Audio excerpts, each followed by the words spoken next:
the lost tomb of Alexander the Great. You stand in the dusty archives of the Bibliotheca Alexandrina, your fingers trailing across leather-bound volumes that smell of centuries. Outside, the Mediterranean laps against the corniche, but here, in this climate-controlled sanctuary, you're hunting for something that has eluded humanity for over 2,000 years. The final resting place of Alexander the Great. The conqueror who reshaped the ancient world died in Babylon in 323 BC, just shy of his 33rd birthday. His body became the most sought-after prize in the Hellenistic world, a sacred relic that promised legitimacy to whoever possessed it. You've read the accounts so many times you can recite them in your sleep. Ptolemy I, Alexander's childhood friend and one of his most trusted generals, intercepted the funeral cortege as it made its way from Babylon to Macedonia. In a brazen act of political theatre, Ptolemy diverted the golden sarcophagus to Egypt, the land Alexander had liberated from Persian rule just 11 years earlier. The ancient sources agree on the broad strokes, but diverge maddeningly on the details. You flip through your notes, cross-referencing Strabo, Pausanias, and Arrian. According to most accounts, Alexander's body was first taken to Memphis, the ancient capital on the Nile, where it remained for several years. Ptolemy was establishing his dynasty, building his power base, and what better propaganda tool than the physical presence of the greatest conqueror the world had ever known. Later, perhaps around 300 BC, Ptolemy II moved his father's prize to Alexandria, the gleaming new city that bore Alexander's name. Here's where your research gets interesting, where the certainty of ancient historians gives way to tantalizing fragments and contradictions. The tomb, called the Soma or Sema, depending on which source you trust, became the spiritual heart of the city. It wasn't just a tomb, but a temple complex, a political statement in marble and gold. You imagine walking those ancient streets as they were in the 3rd century BC. The Soma would have dominated the intersection of the city's two main boulevards, the north-south Canopic Way and the east-west avenue that ran from the royal quarter to the lake of Mareotis. Ptolemaic Alexandria was a planned city, and the tomb's location was no accident. Every traveller, every merchant, every foreign dignitary would have passed it, would have been reminded of who founded this place and who inherited his legacy. The descriptions handed down through the centuries paint a picture of extraordinary opulence. Alexander's body, preserved in honey according to some sources, or in white wax according to others, lay in a golden sarcophagus. You've spent weeks trying to reconcile the conflicting accounts. Diodorus Siculus, writing in the 1st century BC, mentions the golden coffin being replaced with one of glass or alabaster by Ptolemy IX, a king so desperate for money he melted down the original to mint coins. The image makes you wince every time you think about it. A priceless archaeological artifact destroyed for pocket change. But the glass coffin itself would have been magnificent, allowing pilgrims to gaze upon the conqueror's features. You wonder what they saw. Was the body really preserved for centuries, or had it deteriorated into something less recognizable? The ancient sources insist that Alexander remained visible, that visitors could see his face, his body, proof of his mortal nature, despite the divine status his successors claimed for him. Julius Caesar visited the tomb in 48 BC, according to Lucan and Cassius Dio. Fresh from his victory over Pompey at Pharsalus, Caesar stood before Alexander's sarcophagus and wept, reportedly lamenting that at Alexander's age, 33. He himself had accomplished so little. The irony wasn't lost on ancient commentators. Caesar had 5 more years to live, and those years would see him become dictator of Rome, only to be cut down by assassins' blades at 56, 23 years older than Alexander at his death. Augustus Caesar, Rome's first emperor, also made the pilgrimage.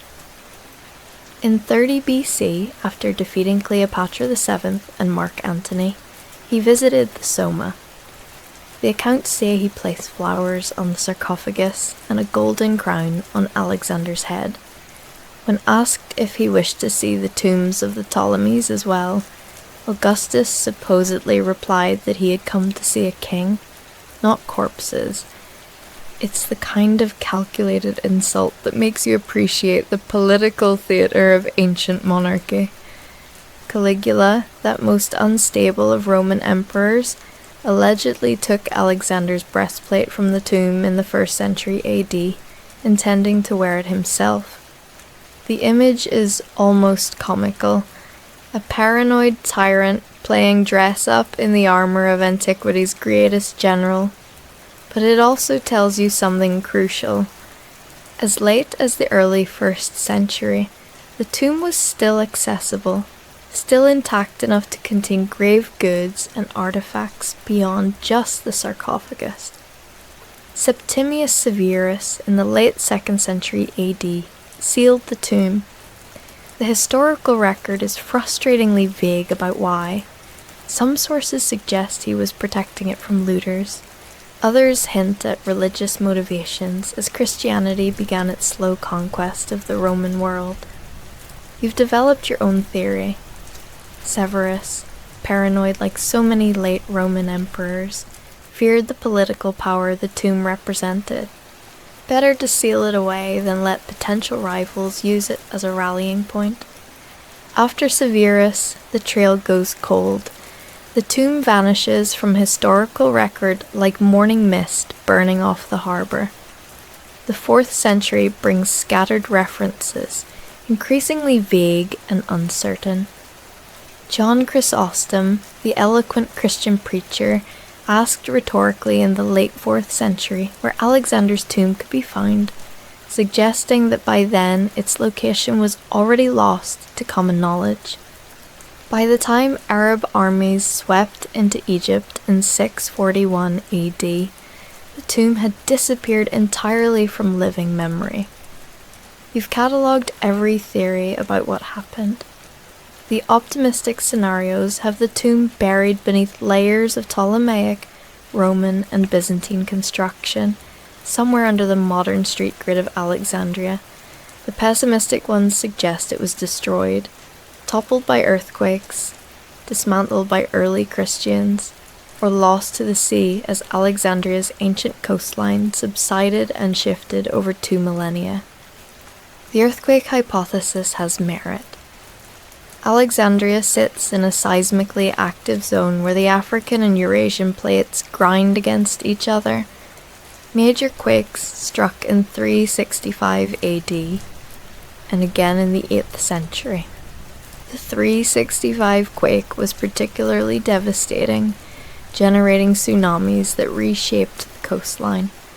You've studied geological surveys showing how much of ancient Alexandria now lies underwater, submerged in the eastern harbour or buried beneath centuries of silt. Standing here in the archives, you pull out a map of ancient Alexandria, reconstructed from literary sources and archaeological surveys. The royal quarter occupied the eastern portion of the city, jutting into the Mediterranean on what was called the Luckiest Peninsula. Most of that peninsula is now underwater, claimed by the sea and subsidence.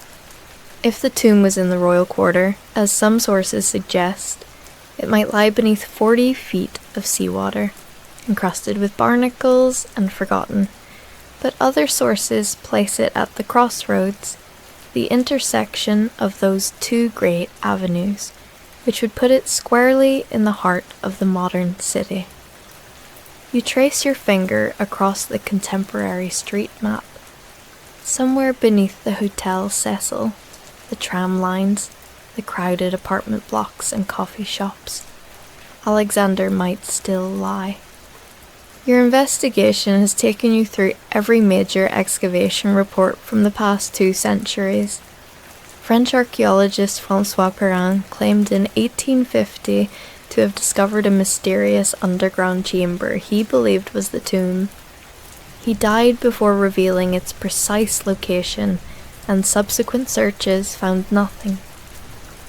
In 1960, a Greek scholar named Liana Suvaltsi claimed to have identified the tomb at the Siwa Oasis, where Alexander had visited the oracle of Amun and been declared the son of Zeus. Her evidence was circumstantial at best, and the Egyptian authorities weren't convinced. More recently, ground-penetrating radar surveys have identified numerous underground structures beneath Alexandria's streets. Every few years, construction workers accidentally break through into ancient chambers, finding pieces of the puzzle but never the complete picture. In 1996, Greek archaeologist Liana Suvaltsi, a different one, confusingly, announced she'd found the tomb near the mosque of Nabi Daniel. The rectangular structure she identified generated excitement until further investigation showed it dated to the Roman period, centuries after Alexander's time.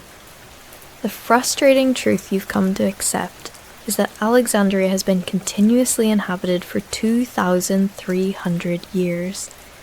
Unlike Pompeii or Herculaneum, frozen in time by volcanic ash, Alexandria has been rebuilt, repurposed, and reoccupied through 23 centuries of human habitation. Every generation has built on the ruins of the last, creating a vertical lasagna of civilizations.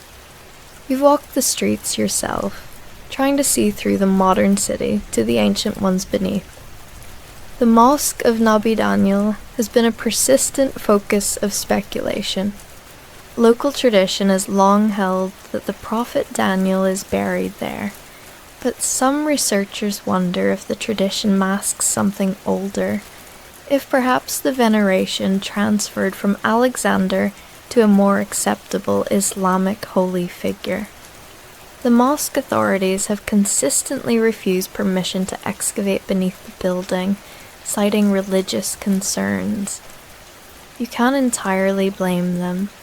Imagine if archaeologists wanted to dig under St. Peter's Basilica on the off chance they might find something interesting. The Serapeum, the great temple to the Greco-Egyptian god Serapis, is another candidate location. Constructed by Ptolemy III in the 3rd century BC, it stood on the western edge of the city, dominating the skyline with its massive columns and elevated position.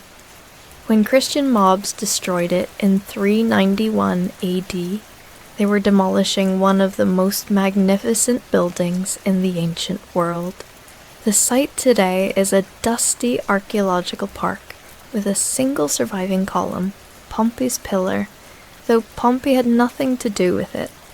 Excavations here have uncovered remarkable things: underground galleries, ritual chambers, even the bones of sacred Apis bulls. But no Alexander.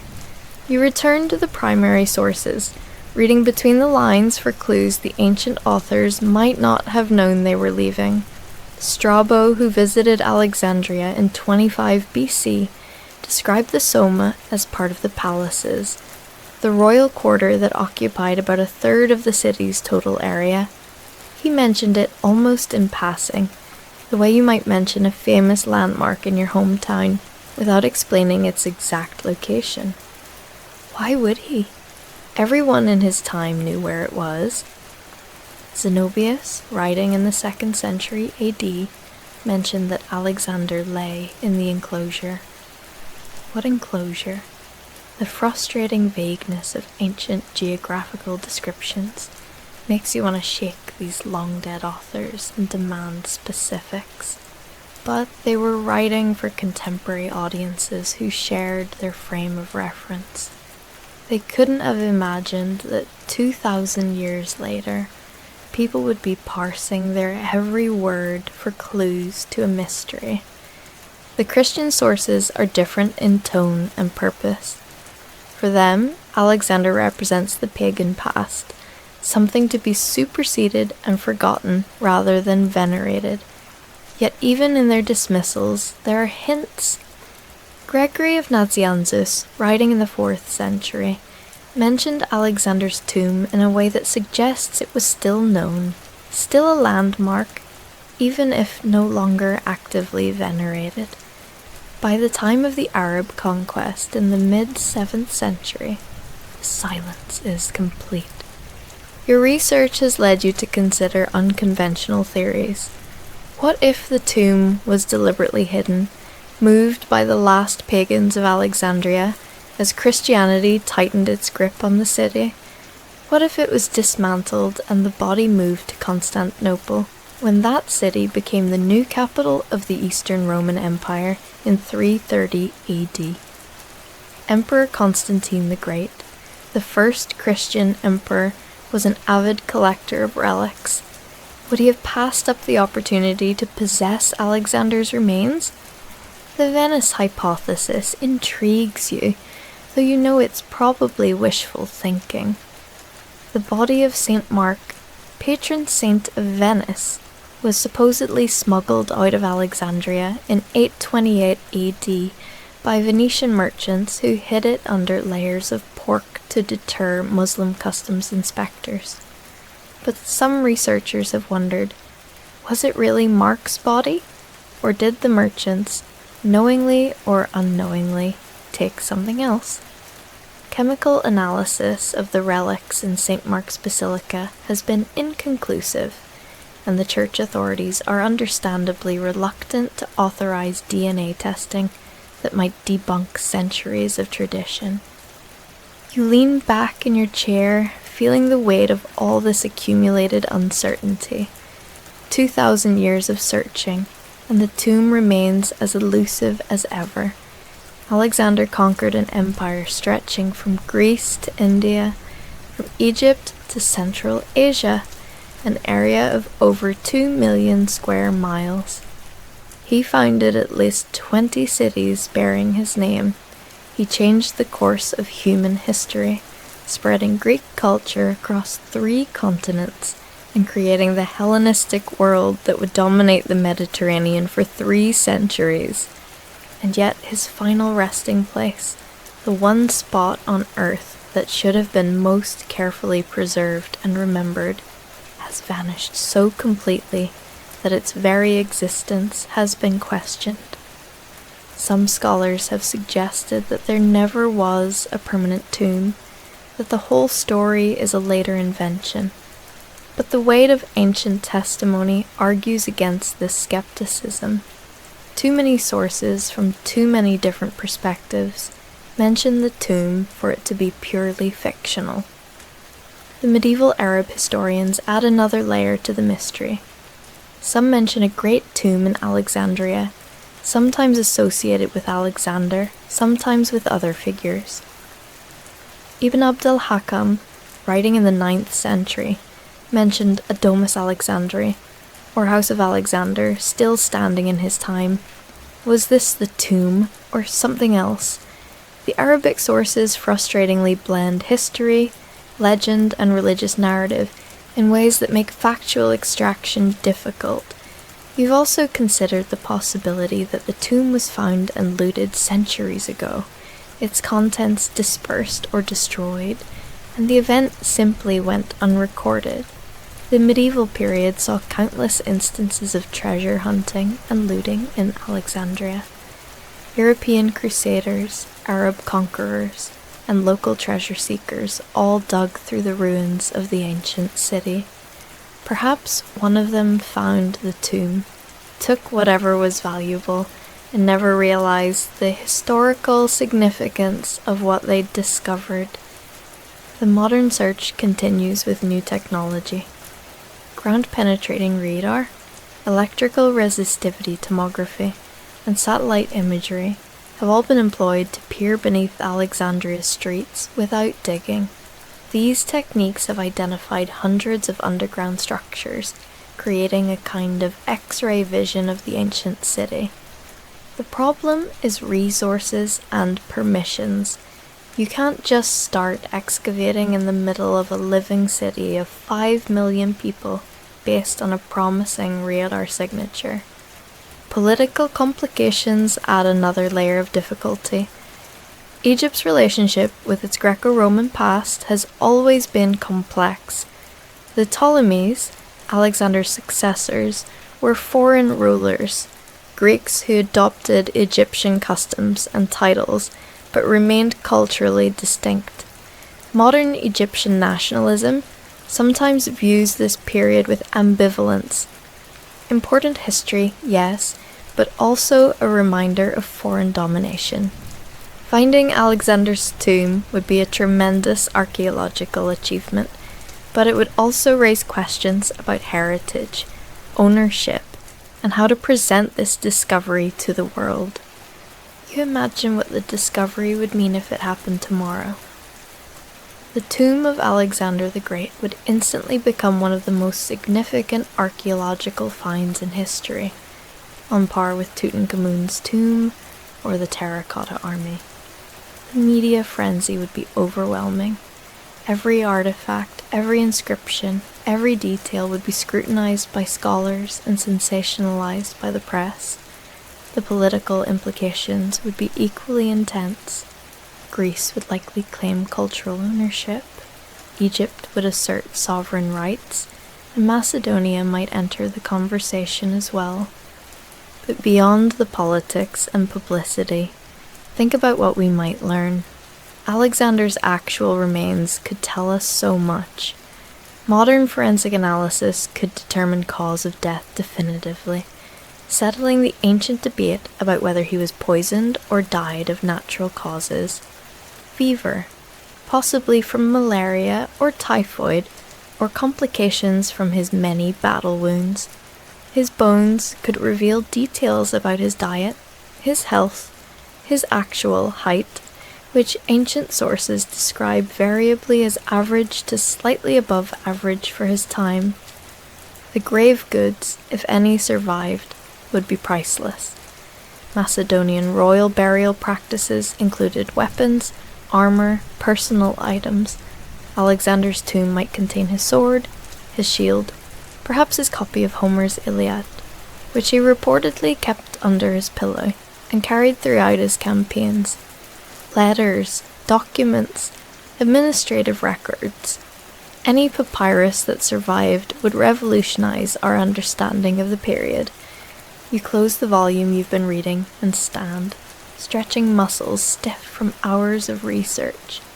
The afternoon sun slants through the library windows, creating geometric patterns on the floor.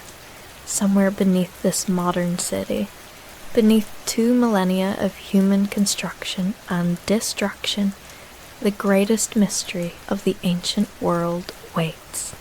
Alexander the Great, who conquered the known world before his 33rd birthday, lies in darkness, forgotten by the very civilization he shaped.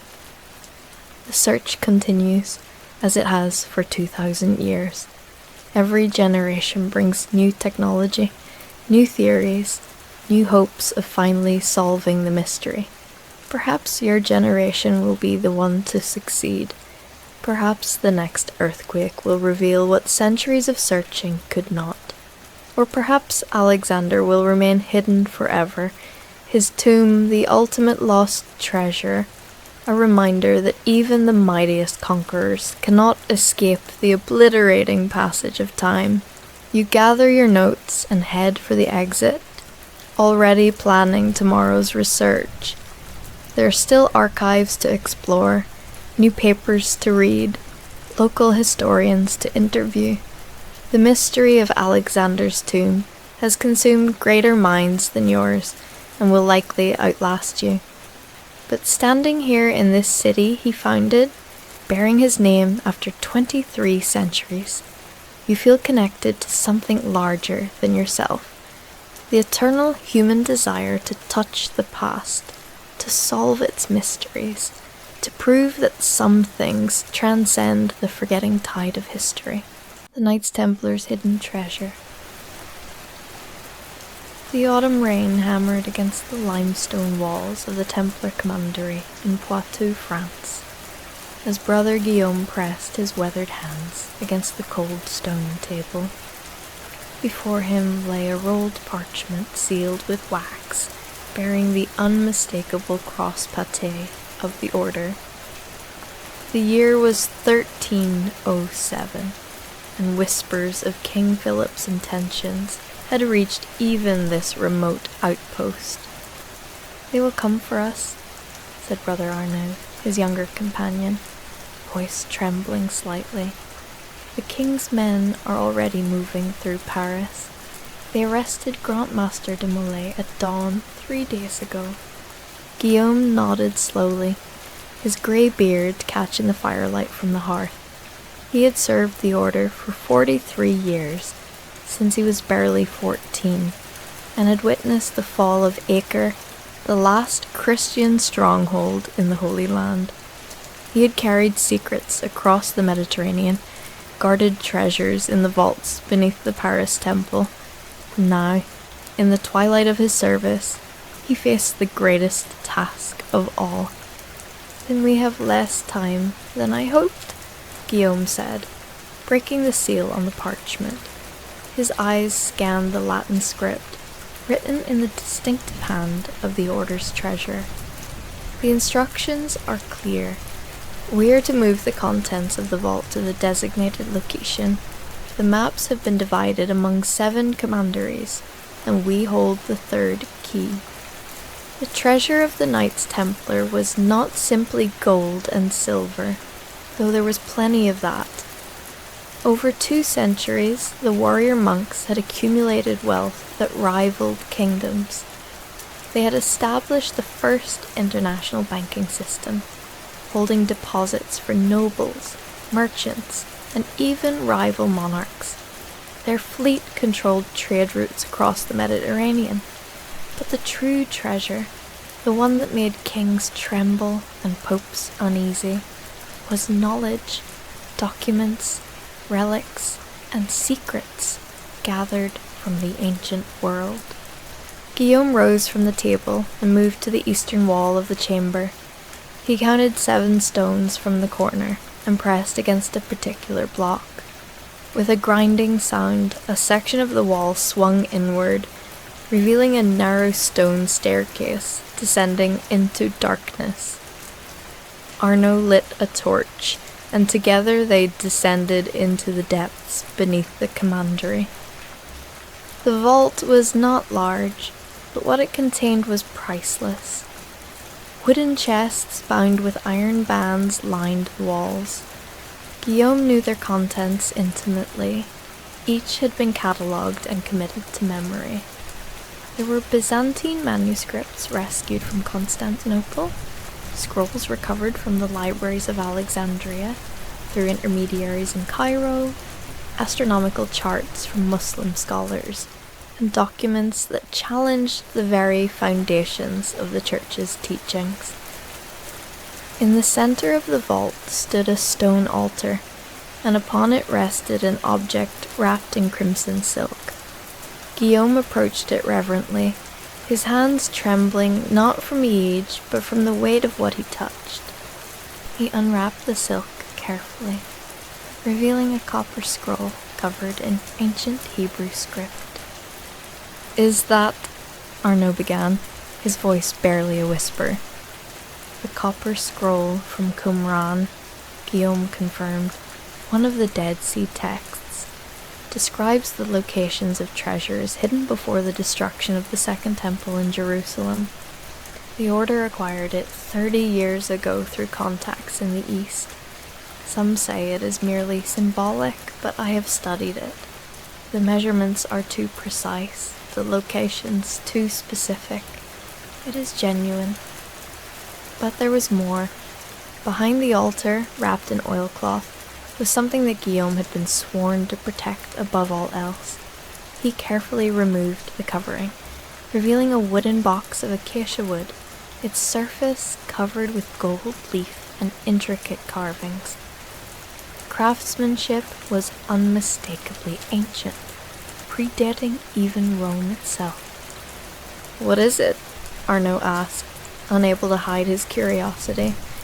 Guillaume hesitated.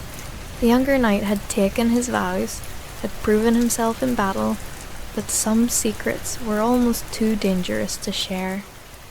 Yet, if Guillaume fell, if King Philip's men captured or killed him, someone else needed to know. "There are legends," Guillaume began, "of what the first Templars found beneath Solomon's temple in Jerusalem. Most believe we discovered gold, perhaps the treasures of Herod, but the 9 knights who established our order spent 9 years excavating beneath the Temple Mount. What would take 9 years to find?" He opened the box carefully. Inside, nestled in aged linen, were fragments of stone tablets, the Hebrew letters still visible despite their great age. Beside them lay several papyrus scrolls, their edges crumbling, but their contents preserved by the dry climate of their original resting place. "These tablets," Guillaume said, his voice heavy with significance, "are said to be fragments of the original stones carried down from Mount Sinai. The scrolls contain teachings that were never included in the approved scripture, texts that show a very different understanding of the divine than what Rome permits." Arnaud's face paled. "If the church knew—" "They do know, or at least suspect," Guillaume replied. "Why else would King Philip move against us so suddenly? The order has become too powerful, too independent. We answer to no king, only to the Pope, and even Rome fears what we might reveal. Philip needs our wealth to pay his debts, but he also needs to ensure these secrets never surface." For 3 nights, the 2 knights worked tirelessly. They removed the contents of the vault, carefully packing everything into leather satchels and wooden crates designed to be carried by horse. The gold and silver were separated. Some would be buried in locations marked on the fractured map, insurance for the order's future. But the documents, the scrolls, the tablets, these would be moved together to a single location where they could be protected. On the 4th morning, a messenger arrived, his horse lathered with sweat from hard riding. Guillaume recognized him as Brother Michel from the Tour Commandery. "They are coming," Michel gasped, accepting a cup of water. "The King's Seneschal rides with 300 men. They have orders to arrest every Templar in France and seize all property. I rode through the night to warn you." Guillaume glanced at Arnaud. "How much time?" "A day, perhaps less. They were making camp at Loudun when I passed them." It would have to be enough. Guillaume had already arranged for a ship, a Templar vessel that had been loading cargo in La Rochelle for the past week, ostensibly bound for Scotland with wool and wine. The captain was a man Guillaume trusted, someone who owed the order his life and would ask no questions. They loaded the horses under cover of darkness. 12 animals in total, 8 carrying the treasure, 4 for the riders. Guillaume, Arnaud, Michel, and a 4th knight, Brother Thomas, who served as the commandery's military commander. Each man wore plain clothing, their Templar mantles hidden in their saddlebags. They could not risk being identified on the road. The journey to La Rochelle normally took 3 days, but Guillaume pushed them hard, staying off the main roads, cutting through forests and following old Roman paths that few remembered. They paused only briefly to rest the horses and snatch a few hours of sleep in abandoned shepherds' huts or beneath the shelter of ancient oaks. On the second day, as they forded a stream in the Vendée, Arnaud spotted riders in the distance. 5 men, wearing the king's colours, moving parallel to their position. Guillaume made a quick decision. They couldn't risk a confrontation. Even if they prevailed, the alarm would be raised. "There's a forest ahead," Thomas said, studying the landscape. "Thick growth, difficult for horses. We could lose them there." They urged their mounts forward, the pack animals protesting the increased pace. Behind them, the royal men-at-arms had spotted them and gave chase. Guillaume felt his heart pounding, not from fear for himself, but from the terror that 2 centuries of accumulated knowledge might fall into the wrong hands. The forest was dense with oak and beech, the undergrowth thick with brambles. They plunged into it, the branches clawing at their clothing. Behind them came shouts, the sound of horses crashing through brush. Guillaume led them deeper, following a path that Thomas had used years before when hunting in these woods. They emerged into a clearing, and for a moment Guillaume thought they were trapped, but Thomas pointed to a narrow ravine, barely visible behind a screen of ferns. "This way." The ravine was steep, the descent treacherous, but the pack horses were mountain-bred and sure-footed. They picked their way down carefully, while behind them the sounds of pursuit grew fainter. The king's men, unfamiliar with the terrain, had lost them in the dense forest. By nightfall, they reached the outskirts of La Rochelle. The port city was bustling even at this late hour, ships being loaded by torchlight, merchants arguing over cargo manifests, sailors singing in taverns near the docks. Guillaume led them to a warehouse near the harbour, identified by a small carved cross above the door, a Templar safe house. The warehouse keeper, an old sailor named Pierre, who had lost his leg in service to the order, opened the door quickly and ushered them inside. "The ship awaits, Brother Guillaume. Captain Jean has been asking for you. The tide turns at dawn, and he wishes to depart immediately." They worked through the night, transferring the cargo from horses to ship. The vessel was a sturdy cog, broad-beamed and built for Atlantic waters, with a single mast and a crew of 20. Captain Jean was a Breton, his face weathered by years at sea, his eyes sharp and calculating. "Scotland?" Guillaume asked, as the last of the crates were loaded into the hold. "Eventually," Jean replied, "but we'll stop first at several ports along the way. If we're being followed, I want to lay false trails. We'll put in at Bordeaux, claim we're heading to England. Then we'll sail north to Brittany, spread word that we're trading with Ireland. By the time anyone figures out our true destination, we'll be long gone." Guillaume approved. The captain was thinking ahead, protecting not just this voyage, but future operations. The order had been betrayed, but it was not destroyed, not yet. As dawn broke over La Rochelle, the ship slipped its moorings and moved out into the harbour.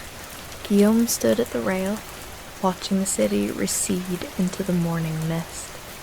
Somewhere behind them, King Philip's men were ransacking Templar properties, arresting knights, seizing assets. But the true treasure of the order was safely aboard this vessel, sailing toward a new home. The voyage was not easy. They encountered storms off the Breton coast that tested even Captain Jean's considerable skill. The Atlantic in October was unforgiving, with waves that towered over the ship's rail and winds that threatened to tear the sail from its rigging. Guillaume spent much of the journey below decks, securing the cargo, ensuring that nothing was damaged by the constant pitching and rolling. Brother Arnaud proved to have a weak stomach for sea travel, and spent 3 days barely able to lift his head. Michel fared better, helping the crew with their work, his muscular frame useful in managing the heavy canvas and thick ropes. Thomas stood watch, his soldier's instincts keeping him alert for any sign of pursuit, though on the empty ocean there was little threat beyond the elements themselves. After 10 days at sea, they reached the Scottish coast. Captain Jean guided the ship through treacherous waters, past rocky outcrops and hidden reefs, following a passage that only local pilots knew. They anchored in a secluded bay on the western coast, where steep cliffs provided natural protection and dense forests came almost to the water's edge.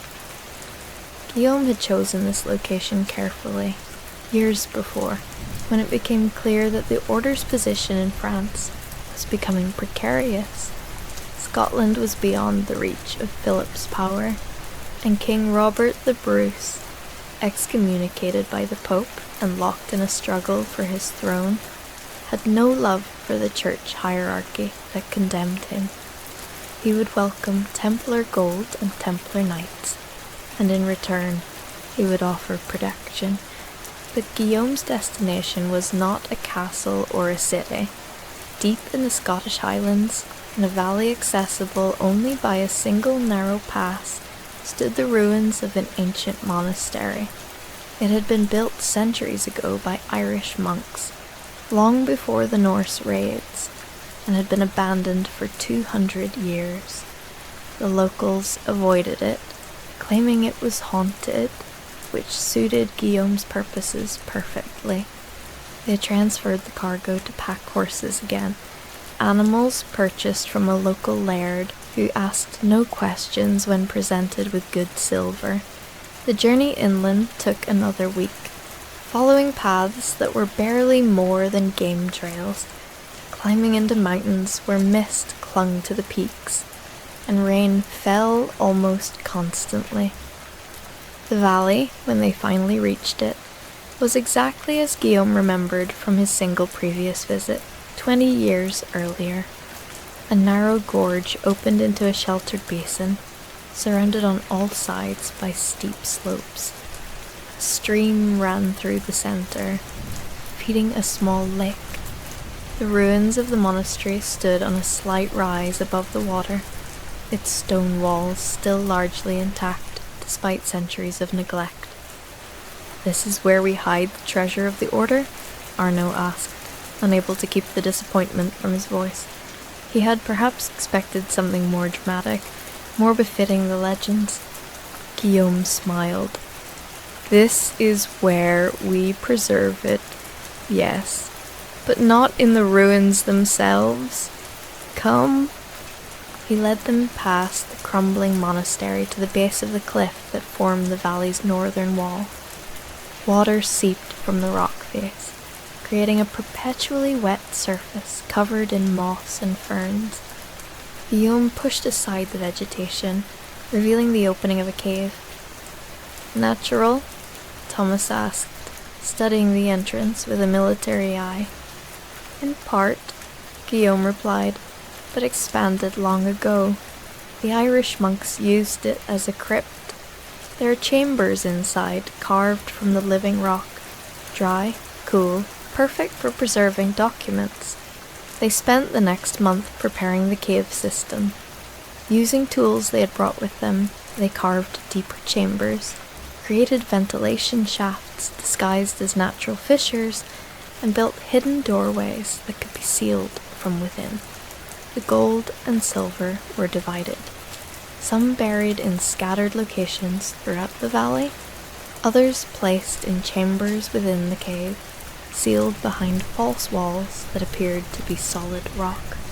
The documents, scrolls, and relics were given the greatest care. Guillaume constructed wooden shelves, treated with oils to resist moisture. Each scroll was wrapped individually in oiled leather, each document placed between boards of cedar wood. The stone tablets were set into recesses carved specifically for them, protected by multiple layers of ceiling. As winter approached and the first snows began to fall in the highlands, Guillaume knew their work was nearly complete. He gathered the 3 knights in the main chamber of the cave, where a small fire provided light and warmth. What we have preserved here must remain hidden until the time is right for it to be revealed, he said, his voice echoing slightly off the stone walls. The order may be scattered, our brothers imprisoned or worse, but our legacy endures. The knowledge we have gathered, the truths we have discovered, they are more valuable than all the gold in Christendom. He produced a leather journal from his pack, its pages covered in his own careful handwriting. I have created this guide for those who come after us. It contains the key to understanding what we have hidden. Here, descriptions of the most important documents, and instructions for interpreting the copper scroll. But the journal itself is encrypted, using a cipher known only to senior members of the Order. And if the Order is destroyed, Mitchell asked quietly, if there is no one left who knows the cipher? Guillaume had considered this possibility. Then we must ensure the knowledge survives in other ways. Thomas, you will return to France carefully in disguise.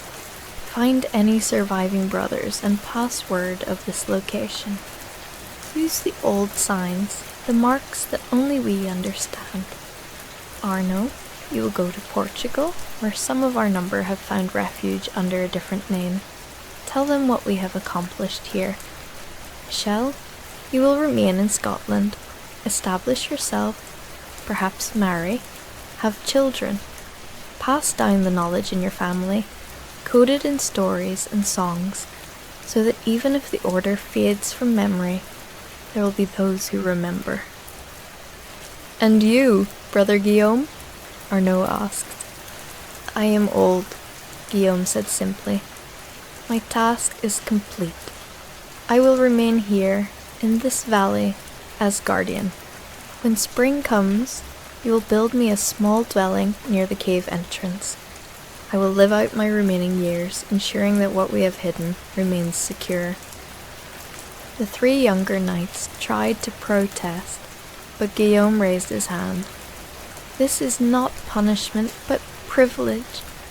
I have spent my life in service to the Order, and I can think of no better way to end it than as the keeper of our greatest treasure. Besides, someone must remain. If the entrance is left unguarded, if shepherds or hunters stumble upon it, everything we have risked will be for nothing. Through that first winter, Guillaume lived in a simple stone hut the knights constructed for him before departing on their separate missions. The structure was built against the base of the cliff, using stones from the ruined monastery, with a roof of slate and timber. A small hearth provided warmth, and the stream offered fresh water and fish. Guillaume had provisions enough to last until spring, when he could plant a small garden. The solitude did not trouble him. After decades of communal living in Templar commanderies, where silence was often enforced but privacy rare, he found the isolation almost restful. His days fell into a rhythm: morning prayers, maintenance of the cave and its contents, foraging for food, and in the evenings, by firelight, he worked on his journal, adding details, refining the cipher, ensuring that his knowledge would not die with him. Spring came late to the highlands, but when it arrived, the valley transformed. Wildflowers covered the meadows, birds returned to nest in the cliffs, and the stream swelled with snowmelt. Guillaume planted barley and turnips, tended a small flock of sheep he had traded for with the nearest settlement, and gradually transformed his temporary shelter into a permanent hermitage. Months passed into years. Guillaume aged, his beard turning completely white, his movements slower but still purposeful. He marked the passage of time by carving notches into a wooden staff, one for each month. He prayed for his brothers in the order, wondering how many had survived the king's persecution. He knew that Grand Master Jacques de Molay had been burned at the stake in Paris, and that hundreds of other Templars had been tortured, imprisoned, or killed. But he also knew that many had escaped, had found refuge in places beyond Philip's reach. In the 3rd year of his guardianship, a visitor arrived. Guillaume was working in his garden when he heard a horse approaching. His hand went instinctively to the sword he still kept close, though he was now 70 years old and doubted he could put up much of a fight. But when the rider emerged from the narrow pass, Guillaume recognized the travel-worn face of Brother Michel. "You've returned," Guillaume said, embracing his former companion. "I bring news," Michel replied. "Much has happened in the world beyond this valley. The order has been officially dissolved by papal decree, our properties distributed to the Hospitallers, our name condemned. But there are survivors, scattered groups who maintain the traditions in secret. Some have joined other orders, some have simply disappeared into ordinary life, but they remember. They sat by Guillaume's fire that night while Michel shared his news. He had indeed established himself in Scotland, married a local woman, and now had 2 young sons. He worked as a merchant, his Templar past carefully hidden, but he maintained contact with others who had escaped the purge. There was an underground network, he explained, of former Templars and their descendants, passing messages through coded letters and secret symbols. "There's more," Michel said, his voice dropping. "There's a legend spreading, particularly in France. People say that the Templar treasure was never found, that it was smuggled away before the arrests. Some claim it was taken to Scotland, others say Portugal or Cyprus. There are treasure hunters, adventurers, and agents of various kings searching for it." Guillaume nodded slowly. He had anticipated this. "Have any come close?" "Not yet, but it's only a matter of time. That's why I've come. We need to add additional protections, create false trails, ensure that if someone does find this valley, they won't easily discover what lies beneath." Over the following weeks, they worked together to enhance the cave's concealment. They created a false chamber near the entrance, placing some items of moderate value, old coins, a few pieces of silver plate, some unremarkable documents, where they could be found. Any treasure hunter discovering this decoy would believe they had found the Templar cache and might not search further. The true treasure, deeper in the cave system, was hidden behind sealed passages that appeared to be natural walls. They also created markers, symbols that would mean nothing to outsiders, but would guide initiated members of the Order to the valley. Guillaume knew that as time passed and he eventually died, there needed to be a way for others to find what had been hidden, so they carved subtle signs into rocks along the approach route. A cross here, a geometric pattern there, markers that would endure for centuries if properly maintained. Michel stayed for 3 months before departing again, promising to return when he could. Guillaume resumed his solitary existence, but now with a renewed sense of purpose. He was not just guarding the treasure, but maintaining a beacon for the future, a light that would guide those who came seeking truth. More years passed. Guillaume's body grew weaker, but his mind remained sharp. He transferred more of his knowledge into his journal. knowing that his time was limited. He wrote about the significance of each major document in the collection, explained the context of the relics, and provided his own translations and interpretations of the most important texts. One document in particular had occupied much of his later research, a gospel, not one of the four approved by the Church, but an account attributed to Mary Magdalene herself. The order had acquired it from a monastery in Ethiopia, where such alternative scriptures had been preserved by their isolated Christian community. Guillaume had spent years studying it, comparing it with other texts in the collection, and he was convinced of its authenticity. The Gospel presented a very different picture of Christ's mission, emphasizing spiritual knowledge over blind faith, suggesting that salvation came through understanding rather than through the institutional church. It was easy to see why such texts had been suppressed. They challenged the very foundation of ecclesiastical authority. But Guillaume believed that truth, however uncomfortable, deserved to be preserved. In the year 1320, 13 years after he had first entered the valley, Guillaume knew his end was approaching. His heart troubled him, his breathing was laboured, and he could no longer work in the garden or tend the sheep. He spent his final days in the cave itself, among the treasures he had protected for so long. His journal opened before him as he added his final entries. He wrote instructions for whoever would find his body and his journal. He explained how to access the sealed chambers, how to interpret the cipher he had used, and most importantly, he wrote why these things mattered. Knowledge, he insisted, was humanity's greatest treasure, more valuable than gold because it could not be stolen, could not corrode, could only grow and compound over generations. On a cold morning in late autumn, Guillaume died peacefully in the cave, his hand resting on the wooden box containing the stone tablets, his journal beside him. His body was discovered weeks later by a shepherd who had ventured into the valley seeking lost sheep.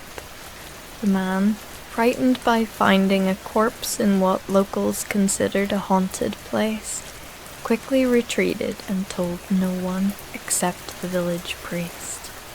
The priest, a former Templar sergeant named Edmund, who had escaped persecution by taking holy orders under a false name, recognized the description of the dead man and understood immediately what it meant. He traveled to the valley, found Guillaume's body, and gave him a proper burial in the small cemetery beside the ruined monastery. And then, understanding his duty, Edmund took Guillaume's journal and added his own name to the list of guardians. For the next 2 centuries, the valley remained protected by a succession of such guardians, each one a descendant or associate of the Templar network that had survived underground. They lived as hermits, shepherds, or monks, maintaining the valley's isolation while ensuring the cave and its contents remained undisturbed.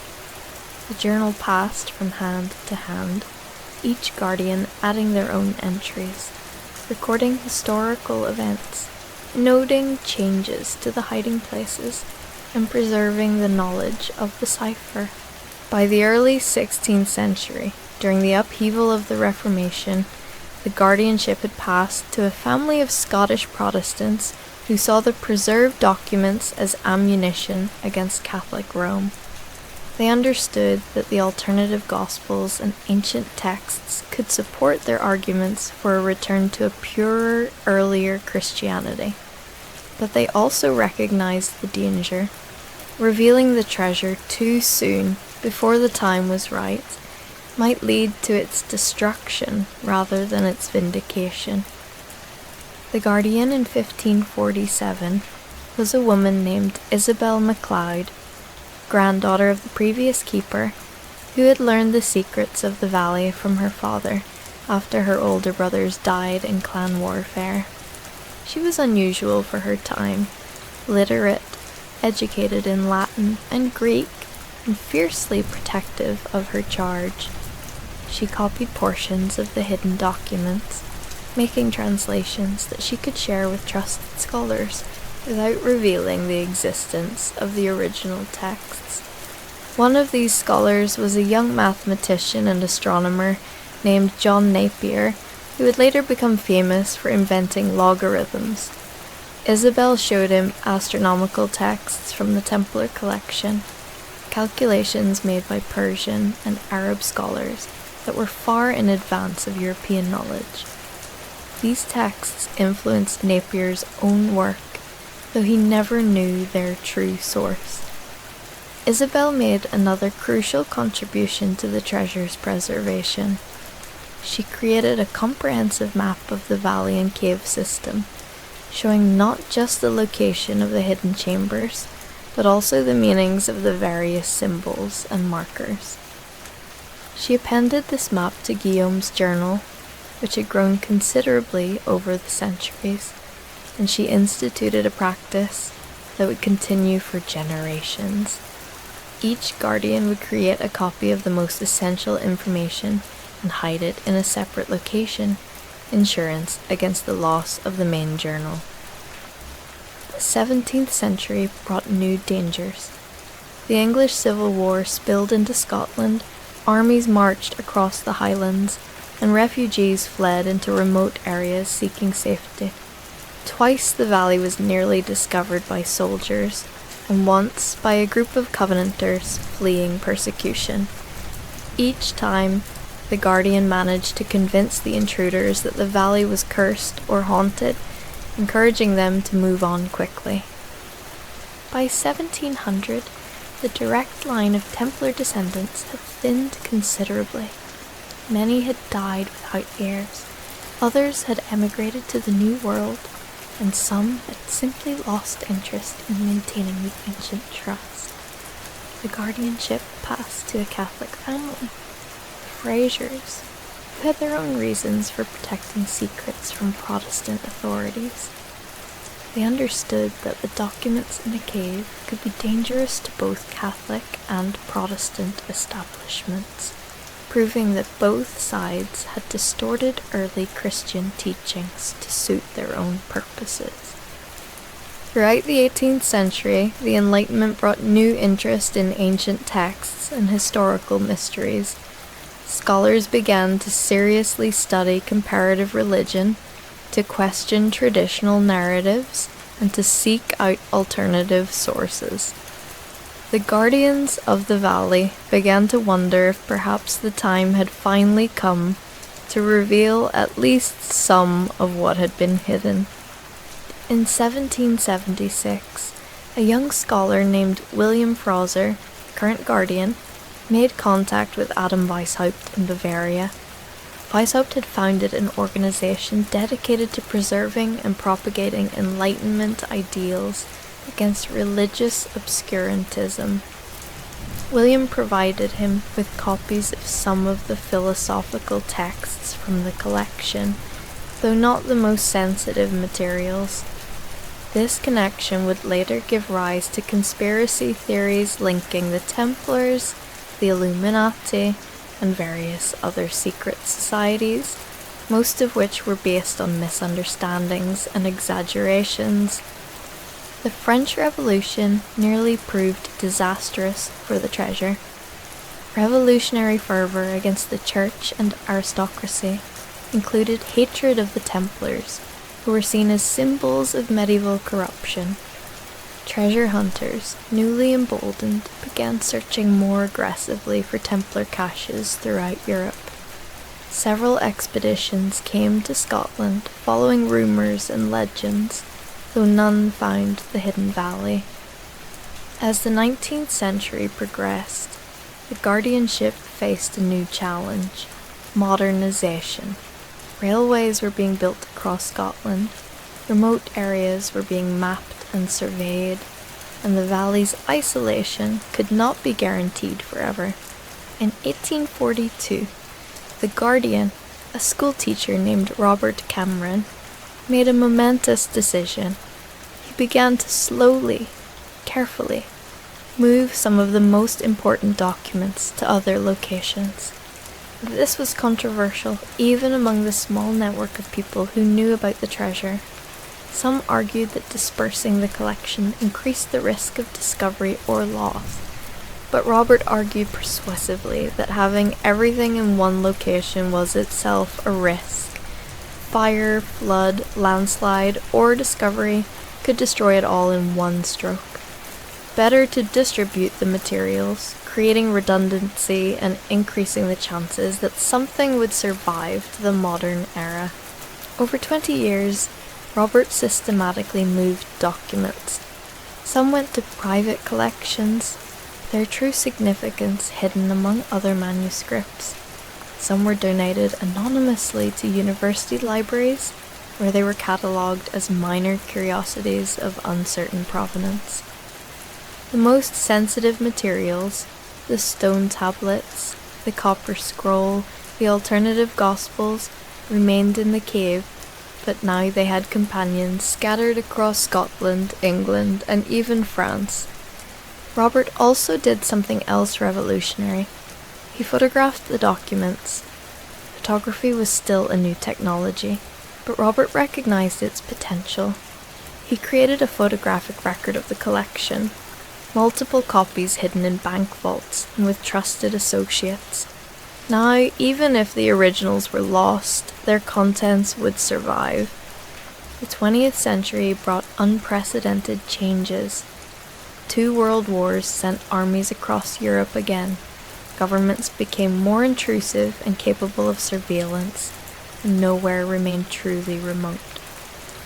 In 1942, fearing Nazi interest in occult artifacts and esoteric knowledge, the Guardian at that time moved the remaining items from the cave to a new location, a specially constructed vault beneath the manor house in the lowlands.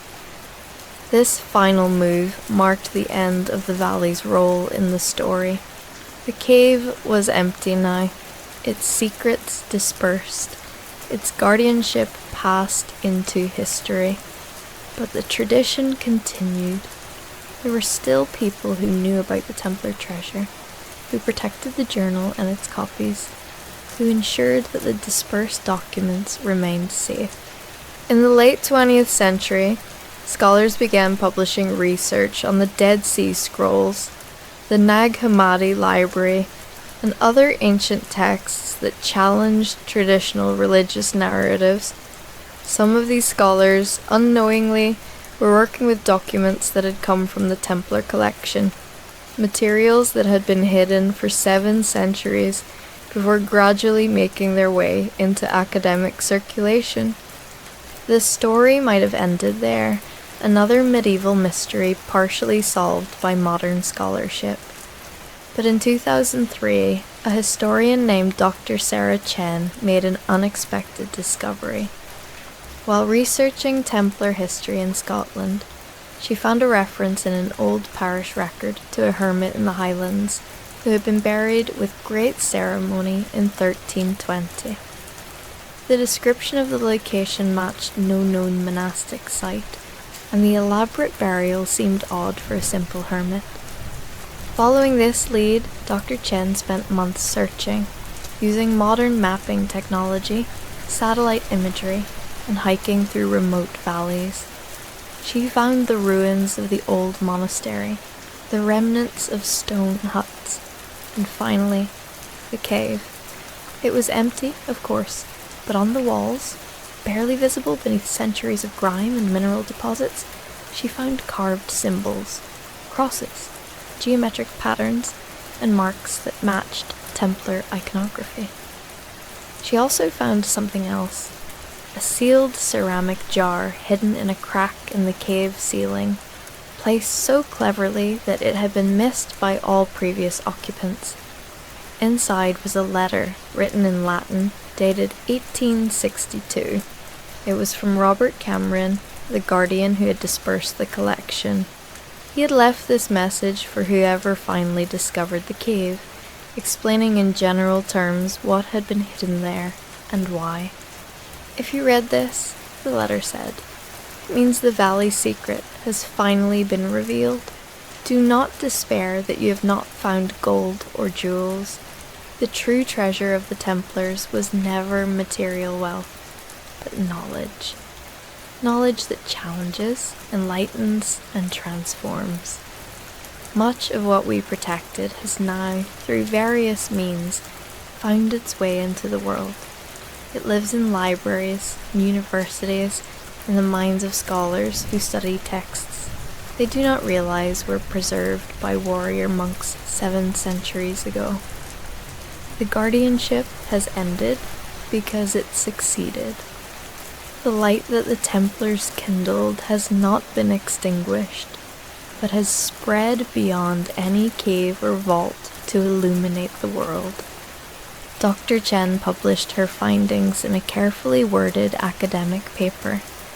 She described finding the cave and the letter, discussed the historical evidence for a Templar presence in Scotland, and suggested that some materials from Templar archives might have survived and been integrated into later collections. She did not reveal everything the letter contained. Some secrets were still too sensitive, some connections too dangerous to make explicit. But she understood now the larger truth. The Knights Templar's hidden treasure had never been lost. It had been carefully, methodically, brilliantly preserved and dispersed over 7 centuries by a succession of dedicated guardians. Pieces of it lived in museums, libraries, private collections, and scholarly publications around the world. The knowledge that Guillaume and his companions had risked everything to protect had achieved exactly what they hoped. It had survived, it had spread, and it continued to challenge and enlighten those who encountered it. In her office at the university, Dr. Chen kept a photograph of the empty cave and a translation of Cameron's letter. Sometimes she wondered about the journal, the original chronicle that Guillaume had begun in 1307, and that had grown for centuries. Where was it now? Who held it? Was there still a guardian somewhere, maintaining the ancient trust? She suspected she would never know, and perhaps that was appropriate. Some mysteries deserved to remain mysteries, not because truth should be hidden, but because the search for truth was itself valuable. The Templars had understood this. They had been, above all else, seekers, seeking not just to protect what was known, but to preserve the possibility of knowing, to keep alive the human capacity for wonder, questioning, and discovery. The real treasure, Dr. Chen realized, was not objects but ideas. It was the understanding that truth was too important to be controlled by any single institution, that knowledge belonged to humanity rather than to kings or popes, and that the greatest service one could perform was to ensure that light, however small, continued to shine through the darkness of ignorance and oppression. 700 years after Guillaume closed the cave for the first time, his mission was complete. The treasure of the Knights Templar had been found because it had never truly been lost. It had simply been waiting, patient and enduring, for the world to be ready to receive it. The forgotten Ice King of the North. In the far reaches of the world, where the auroras painted the sky in ribbons of emerald and violet, there existed a kingdom that time itself seemed reluctant to remember. The land stretched across frozen tundras and mountains of crystalline ice that caught the weak sunlight and scattered it into 1,000 dancing prisms. This was the domain of Iscaran the Pale, a ruler whose name had been whispered in awe and terror for generations, though now those whispers had faded into the howling winds that swept across his desolate realm. Iskaran had not always been forgotten.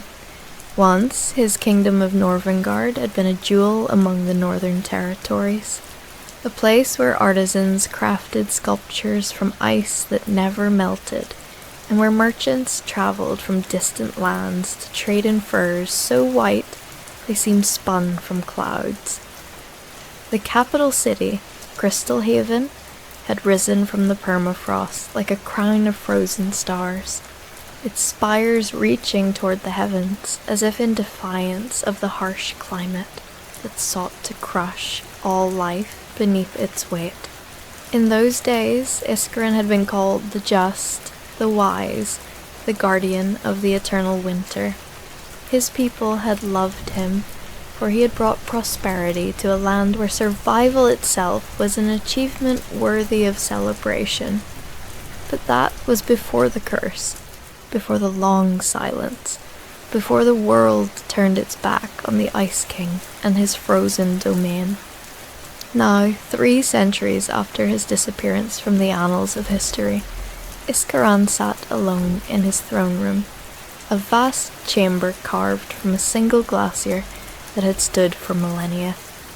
The throne itself was a masterwork of nature and magic combined, formed from ice that blazed with an inner light, neither warm nor cold, but something in between, something that existed outside the normal laws of temperature and time.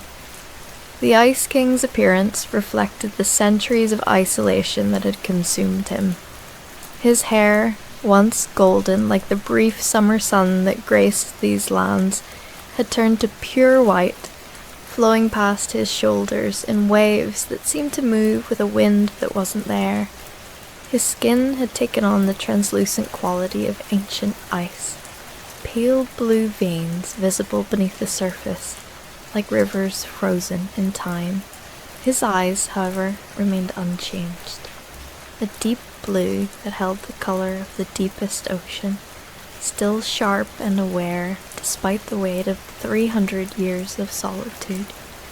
He wore robes of white fur and silver thread, garments that had not aged because nothing in his kingdom aged anymore, suspended as it was in a moment that refused to end. Iskaran rose from his throne, his movements fluid despite the ages he had sat there.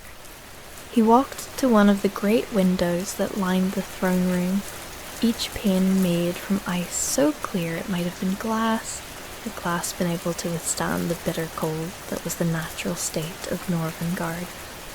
Beyond the window stretched his kingdom, a landscape of haunting beauty and terrible emptiness. The city of Crystal Haven spread below him, its buildings intact, its streets unmarked by the passage of time, but utterly devoid of life. No smoke rose from chimneys, no voices carried on the wind. The marketplace where thousands had once bartered and laughed now stood silent, stalls still arranged as they had been on that day. 3 centuries passed when everything had changed. The Ice King pressed one pale hand against the window, and frost bloomed from his fingertips in intricate patterns that resembled nothing so much as memories given form. He could see them there in the frost. His wife, Alara, her dark hair a stark contrast to the whiteness of their world, her laughter bright enough to warm even the coldest winter day.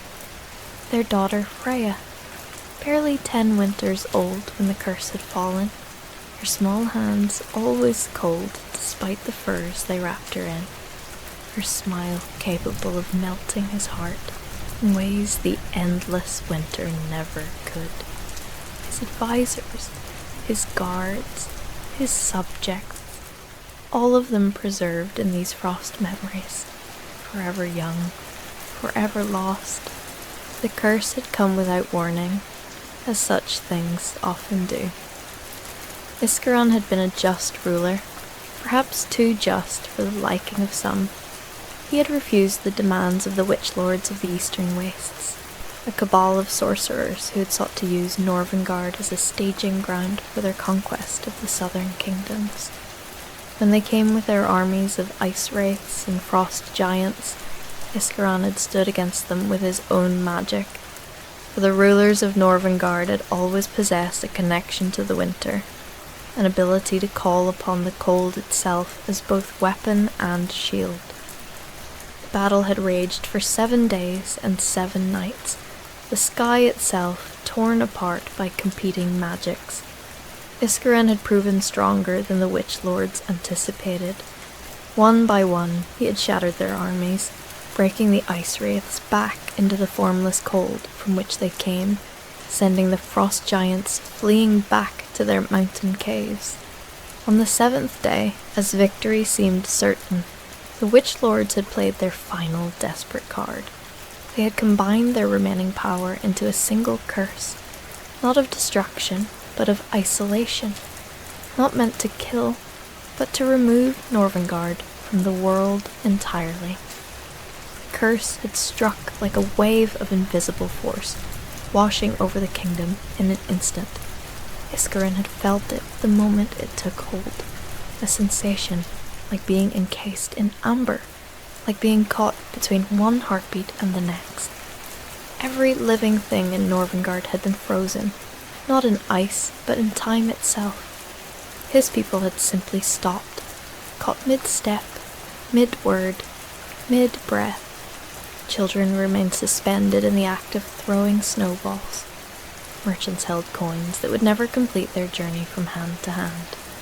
His wife and daughter, who had been standing beside him on the palace balcony, became as still as statues carved from flesh. But Iskaran himself had been spared this fate, and that had been the cruelest part of the curse. As the ruler, as the one who wielded the magic of winter, he remained conscious, aware, alive in a way his subjects were not. He could move, could think, could feel, and feeling was the torture of it. The Witch Lords had ensured he would remain awake to witness his failure, to spend eternity among his frozen people, unable to break the curse, unable to save them, unable even to join them in their timeless sleep. The 1st century had been the hardest. Iskaran had tried everything within his considerable power to break the curse. He had pored over every scroll in the royal library, had attempted counterspells and rituals that drained him to the point of collapse. He had climbed to the highest peak of the Frostspire Mountains and called out to the ancient spirits of winter, begging for their aid. He had descended into the deepest ice caves where the old magic was said to dwell, offering himself as a sacrifice if only his people could be freed. Nothing had worked. The curse was too powerful, too perfectly crafted.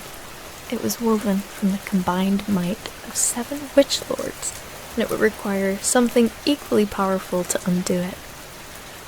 The 2nd century had brought resignation. Iskaran had continued his studies, but with less urgency, knowing in his heart that he had exhausted every possibility. He had walked among his frozen subjects, speaking to them as if they could hear, telling them stories of what the world beyond their kingdom must be like now. He had maintained the city as best he could, using his magic to repair structures damaged by the occasional earthquake or storm. He had kept Crystal Haven pristine, a perfect snapshot of a moment 300 years past, because to let it decay would have been to admit defeat, to acknowledge that his people were truly lost. The 3rd century, the one in which he now found himself in its twilight years, had brought something unexpected. Not hope, exactly, but a kind of renewed purpose. Iskaran had begun to notice changes in the world beyond his kingdom. The aurora lights that danced above Norvengard had started to pulse with patterns he had never seen before. The winds that swept across the tundra carried whispers of words and languages that had not existed when his kingdom fell. Most significantly, he had felt tremors in the fabric of the curse itself, tiny fluctuations that suggested something in the wider world was changing, shifting in ways that might finally affect the magic that held Norvengard in its grip. It was this realization that had drawn him from his throne today. For the first time in 300 years, Iskeran felt something he had thought lost forever, the possibility of change. He turned from the window and made his way through the silent palace, his footsteps echoing in halls that had known no other sound for centuries. He passed through corridors lined with portraits of his ancestors, rulers of Norvengard stretching back 1,000 years, each one wearing the same crown of ice and silver that now rested on Iskeran's head. He wondered what they would think of him, whether they would see his survival as strength or his inability to break the curse as weakness. The palace library was his destination, a vast circular room with shelves that spiraled up toward a domed ceiling, painted with a map of the stars as they had appeared on the night of Norvengard's finding. Iskeran had spent countless hours here, surrounded by the accumulated knowledge of his people, books on magic and history, scrolls detailing ancient rituals, tablets carved with the words of the first winter mages.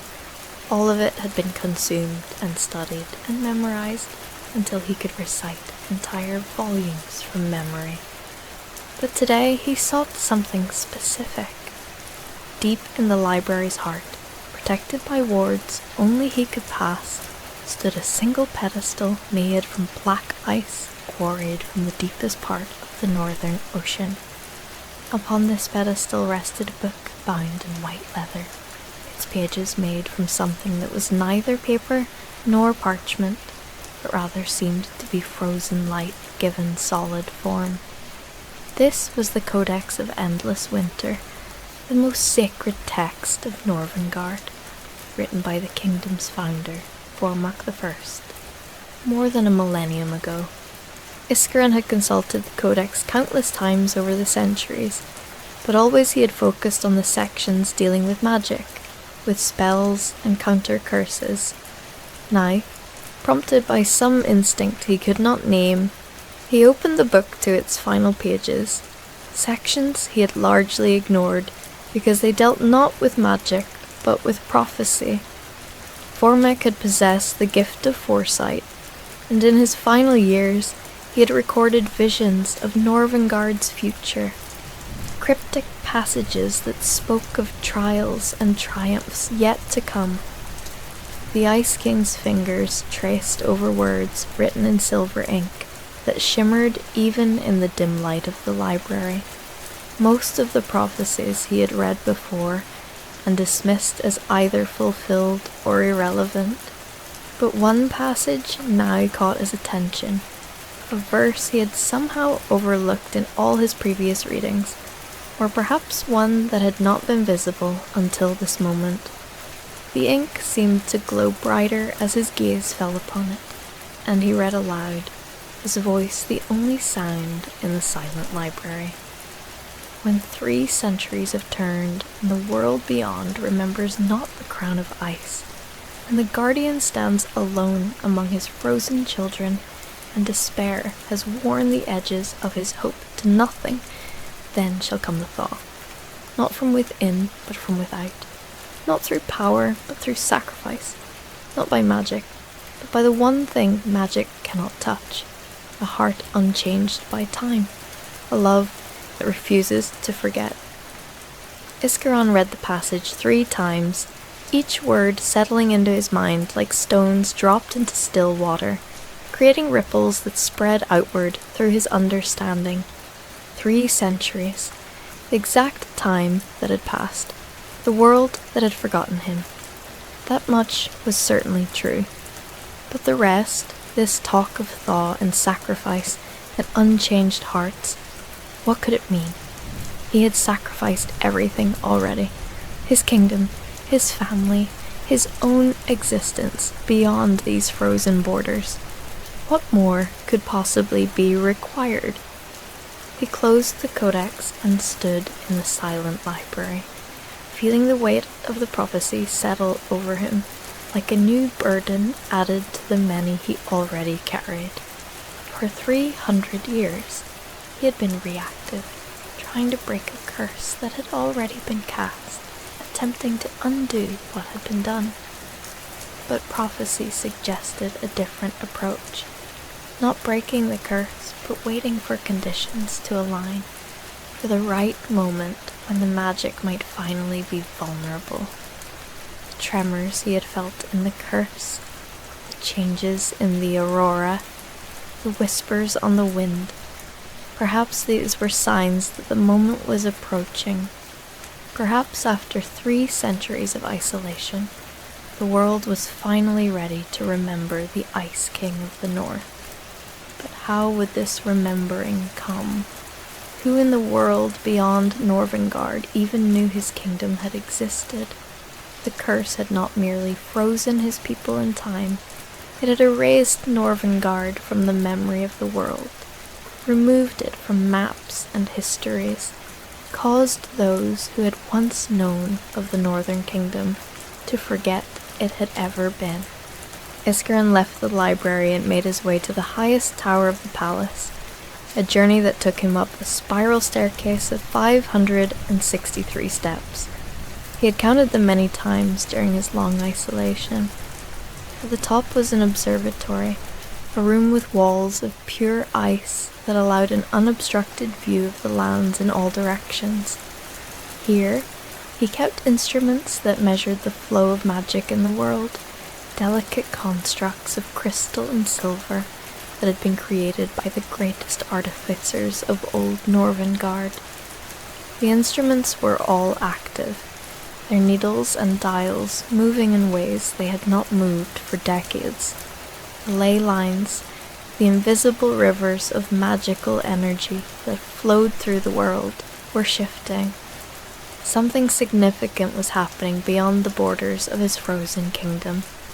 Something that was affecting the very fabric of magic itself. Iskerin studied the readings, his mind working through possibilities. A great working of magic somewhere in the world? A natural phenomenon that affected the flow of energy? Or perhaps something related to the curse itself? Some external change that was weakening the bonds that held Norvengard outside of time?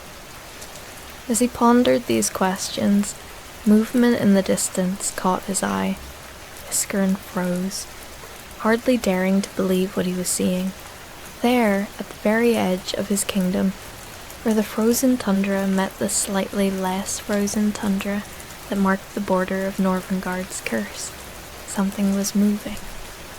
For the first time in 300 years, something living had approached his kingdom. The Ice King pressed his face close to the wall, his breath forming patterns of frost on the already frozen surface.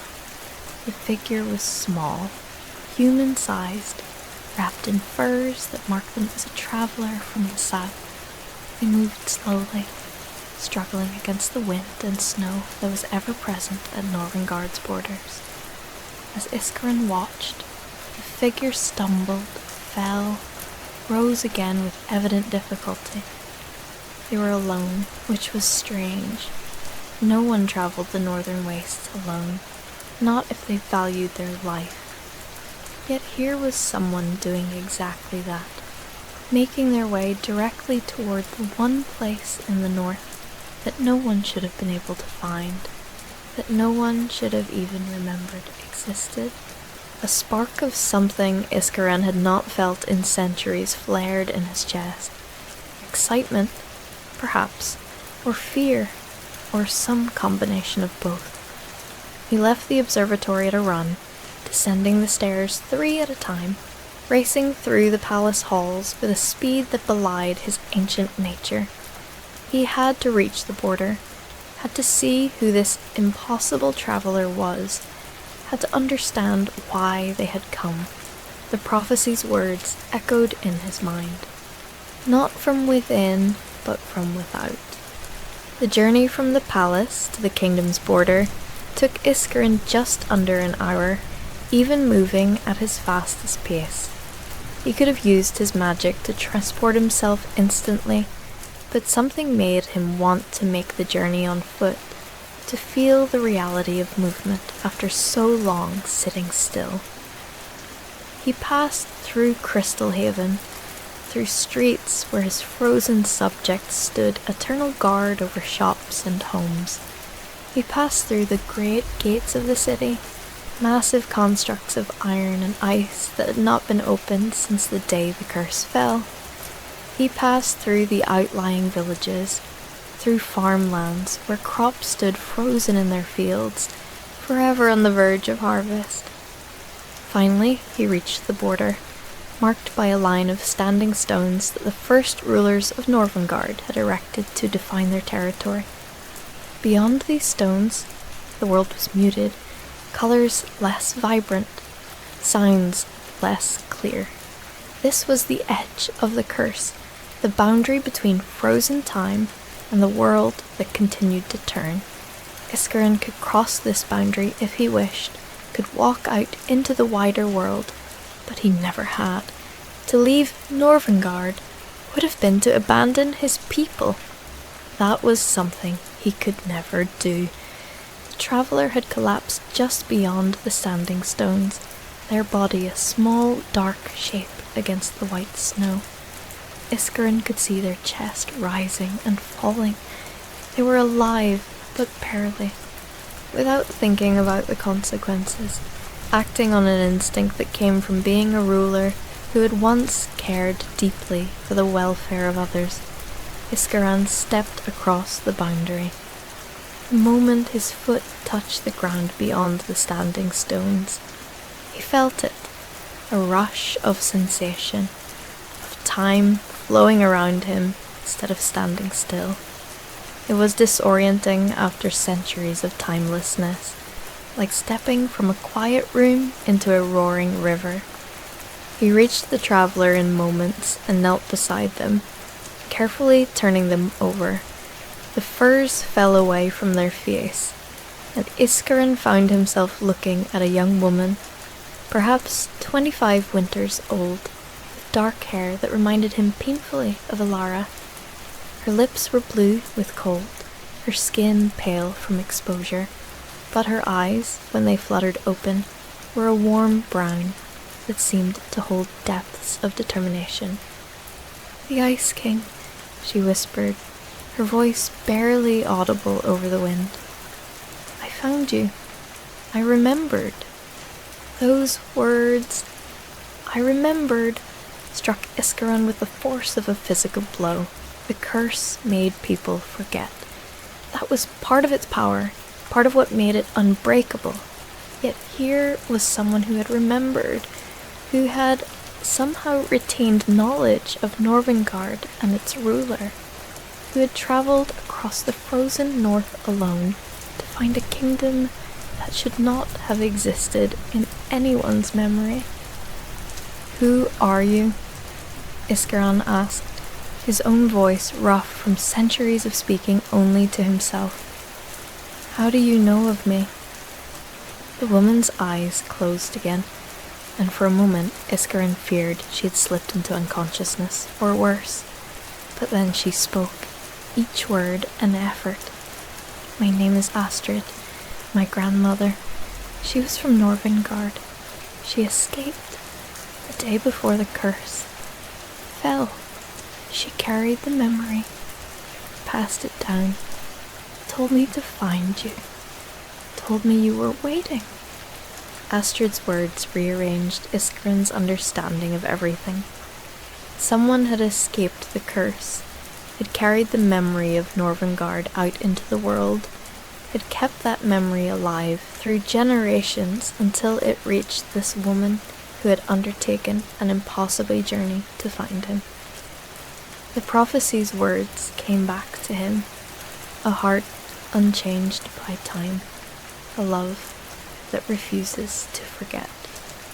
He gathered Astrid into his arms, marveling at how light she was, how fragile compared to his own timeless existence.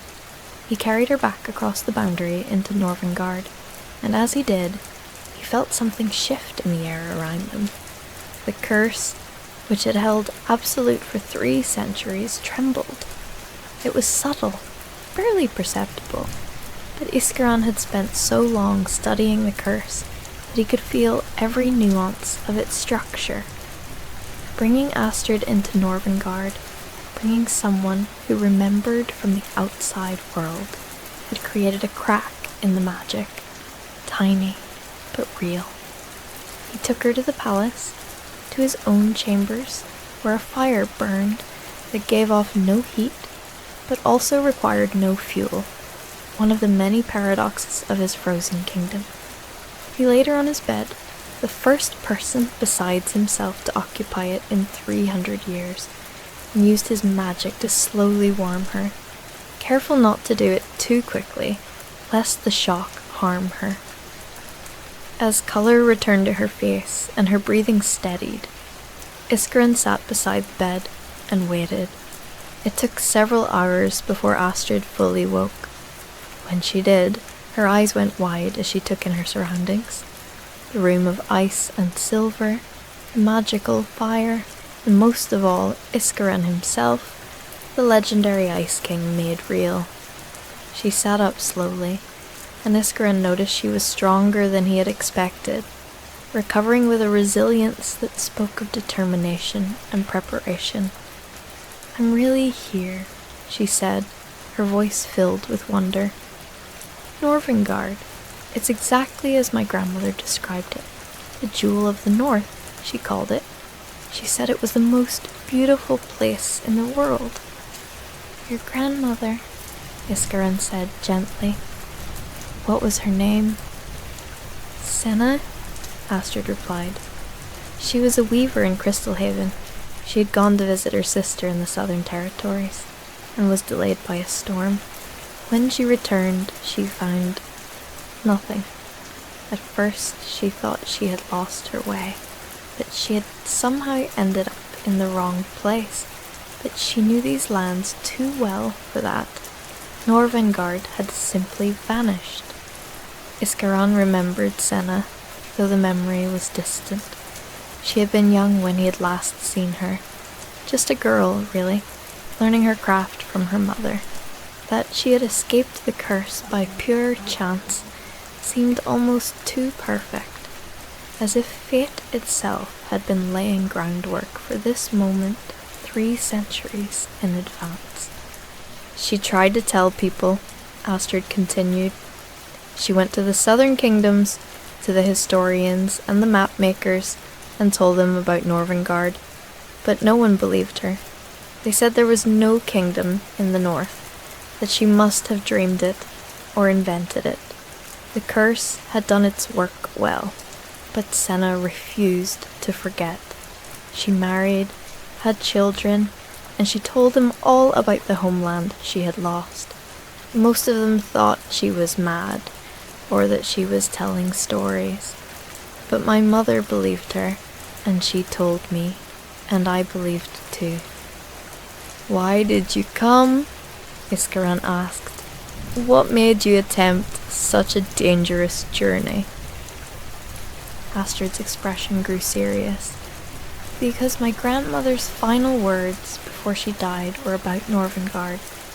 She made me promise that I would find it, that I would find you. She said the curse could only be broken by someone from outside who remembered, and that 3 centuries would pass before the time was right. She said..."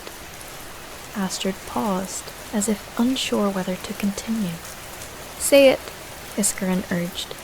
"She said that you had been waiting alone all this time, that you had never stopped trying to save your people, and that you deserved to know someone still remembered, even if nothing could be done." The Ice King felt something crack inside himself, a different kind of breaking than the magical tremor in the curse. This was an emotional rupture, the wall he had built around his heart over centuries of isolation suddenly crumbling. Tears formed in his eyes, the first he had shed in 200 years, and they froze on his cheeks as they fell, tiny diamonds of ice that caught the light and sparkled. "I have waited," he said softly, "and I have tried everything, but I could never find the key to breaking the curse." Astrid reached out and took his hand, and Iskerin was shocked by the warmth of her touch, by the reminder of what living flesh felt like. "Show me your kingdom," she said. "Show me the people my grandmother loved, even if we cannot save them. Let me see what she remembered so clearly." And so Iskerin led Astrid through Norvengard, showing her crystal heaven in all its frozen glory, introducing her to his subjects who stood like statues throughout the city. He showed her the marketplace where her grandmother would have worked, the weaver's district with its looms still threaded with half-finished tapestries. He showed her the palace gardens where ice flowers bloomed eternal, never wilting, never growing, caught forever in their peak beauty. He showed her his family, Ilara and Freya, still standing on the balcony where they had been when the curse fell, and Astrid wept for them, tears that marked the first real grieving Iskerin had witnessed for his lost kingdom in all the long centuries. As they walked and talked, Iskerin felt the curse continue to tremble. Each hour Astrid spent in Norvengard, each memory she shared of what her grandmother had told her, each moment she existed as a living link between the frozen kingdom and the world that had forgotten it, weakened the magic that held them. By the time they returned to the palace, Iskerin could feel it clearly. The curse was failing. "It's you," he said to Astrid as they stood in the throne room. "You are the key." The prophecy spoke of a heart unchanged by time, a love that refuses to forget. Your grandmother loved Norvengard so much that she kept its memory alive for 3 centuries, passing that love down through her family until it reached you. That's what the curse cannot withstand. Not power, not magic, but memory preserved through generations. Love that refuses to die. Astrid looked around the throne room with new understanding. Then what do we do? How do we finish breaking the curse? Iskerin walked to his throne and removed the crown from his head, the crown of ice and silver that had marked him as king for 3 centuries. He held it out to Astrid. The curse was designed to isolate Norvengard, to make the world forget. But you remembered. You came. You brought the outside world back to us. Now, we need to do the same in reverse.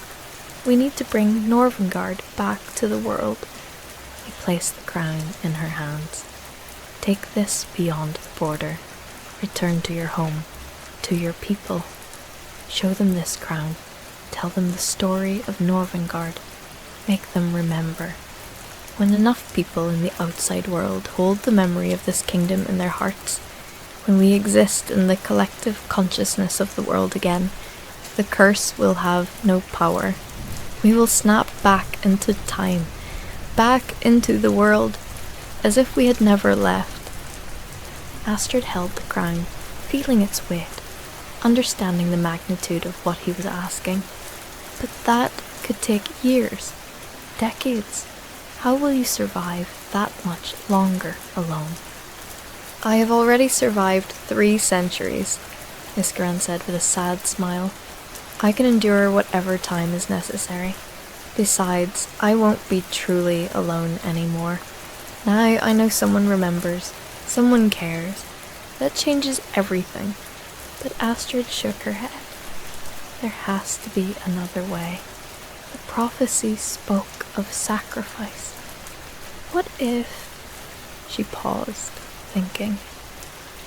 What if the sacrifice is mine to make, not yours? You've already sacrificed everything. Maybe it's time someone sacrificed something for you. Before Iskerin could ask what she meant, Astrid closed her eyes and clasped the crown tightly. She began to speak in a language Iskerin didn't recognize at first, but then he realized it was Old Norvengardian, the ancient dialect that predated even Vormak I. His eyes widened as he understood. Senna had taught her family not just memories of Norvengard, but its language, its magic, its very essence. Astrid was working a spell, one that Iskerin quickly recognized as incredibly dangerous. She was offering herself as a bridge, using her life force to connect Norvengard to the outside world, to pull the kingdom back into the flow of time, by anchoring it to her own timeline. It was brilliant and terrible. It would work, but the strain might kill her. "Stop," Iskerin commanded, rushing forward. "You'll die." "I'm willing to risk it," Astrid said. Her voice strained as power built around her. My grandmother spent her whole life mourning what she had lost. She passed that grief down to my mother, to me. Let me turn that grief into something good. Let me be the one who brings Norvengard home. The magic swirled around them both now, visible as streams of light that flowed between Astrid and the very walls of the throne room. Iskerin could feel the curse shattering, breaking apart under the assault of this impossible spell, but he could also feel Astrid weakening, her life force being consumed by the working. Without thinking, acting on instinct and 3 centuries of mastered magic, Iskerin joined his power to hers. The Ice King reached out and took Astrid's hands, the crown held between their joined palms. He poured his own magic into the spell, adding his strength to hers, sharing the burden she had tried to take on alone. Together, their combined power surged through Norvengard, touching every frozen citizen, every stopped moment, every suspended second of the last 300 years. The curse broke with a sound like the world's largest mirror shattering. Time rushed back into Norvengard like a flood, and suddenly everything was moving again. In the marketplace, merchants completed sales that had been frozen mid-transaction. In homes throughout Crystal Haven, families finished conversations that had been interrupted 3 centuries ago. On the palace balcony, Elara and Freya gasped as time resumed, finding themselves looking at a city unchanged yet somehow different. And in the throne room, Iskerin and Astrid collapsed together, the spell complete, the curse broken, the cost paid. The Ice King looked up at the ceiling of his throne room and saw, for the first time in 300 years, dust motes floating in the air, tiny particles that moved and drifted, because time was flowing again, because change was possible again, because his kingdom had returned to the world. Beside him, Astrid breathed heavily but smiled. "We did it," she whispered. "Your people are free." Iskerin took her hand and helped her to her feet. Outside, he could hear sounds he had not heard in centuries. Voices raised in confusion and wonder. Footsteps as people moved through the streets. The living sounds of the kingdom restored. He looked at Astrid, this impossible woman who had travelled across the world to remember what everyone else had forgotten, and he knew that whatever came next, Norvengard would face it, not alone, but as part of the world again, connected, remembered, and finally free. The forgotten Ice King of the North was forgotten no more. The sealed tomb of Emperor Qin, The summer heat pressed down on the yellow earth of Shanxi province like a heavy blanket, turning the air thick and difficult to breathe. In the fields outside the modern city of Xi'an, farmers had worked this land for generations, their ploughs cutting through soil that held secrets deeper than any living person could imagine. It was 1974, and the world was about to rediscover something that had been deliberately forgotten, buried beneath layers of earth and centuries of silence. Young Jifa wiped the sweat from his brow and drove his shovel deeper into the ground. He and his brothers were digging a well, as their ancestors had done countless times before. The drought had been merciless that year, and the commune needed water desperately. The shovel struck something hard, and Yang assumed it was just another rock in this stubborn earth. But when he cleared away the dirt, he found himself staring at something that made his heart race, with a mixture of fear and wonder. A face made of terracotta, staring back at him from the darkness of 2,000 years. He didn't know it then, but Yang had stumbled upon the edge of the greatest archaeological discovery of the 20th century. More importantly, he had found the key to understanding why Emperor Qin Shi Huang's actual tomb, the sealed mound that rose like a small mountain just over a kilometer away, had remained untouched, deliberately avoided, and carefully forgotten by generation after generation of Chinese people who knew exactly where it was, but refused to disturb it. The terracotta warriors that Yang and his brothers discovered that day were not the tomb itself.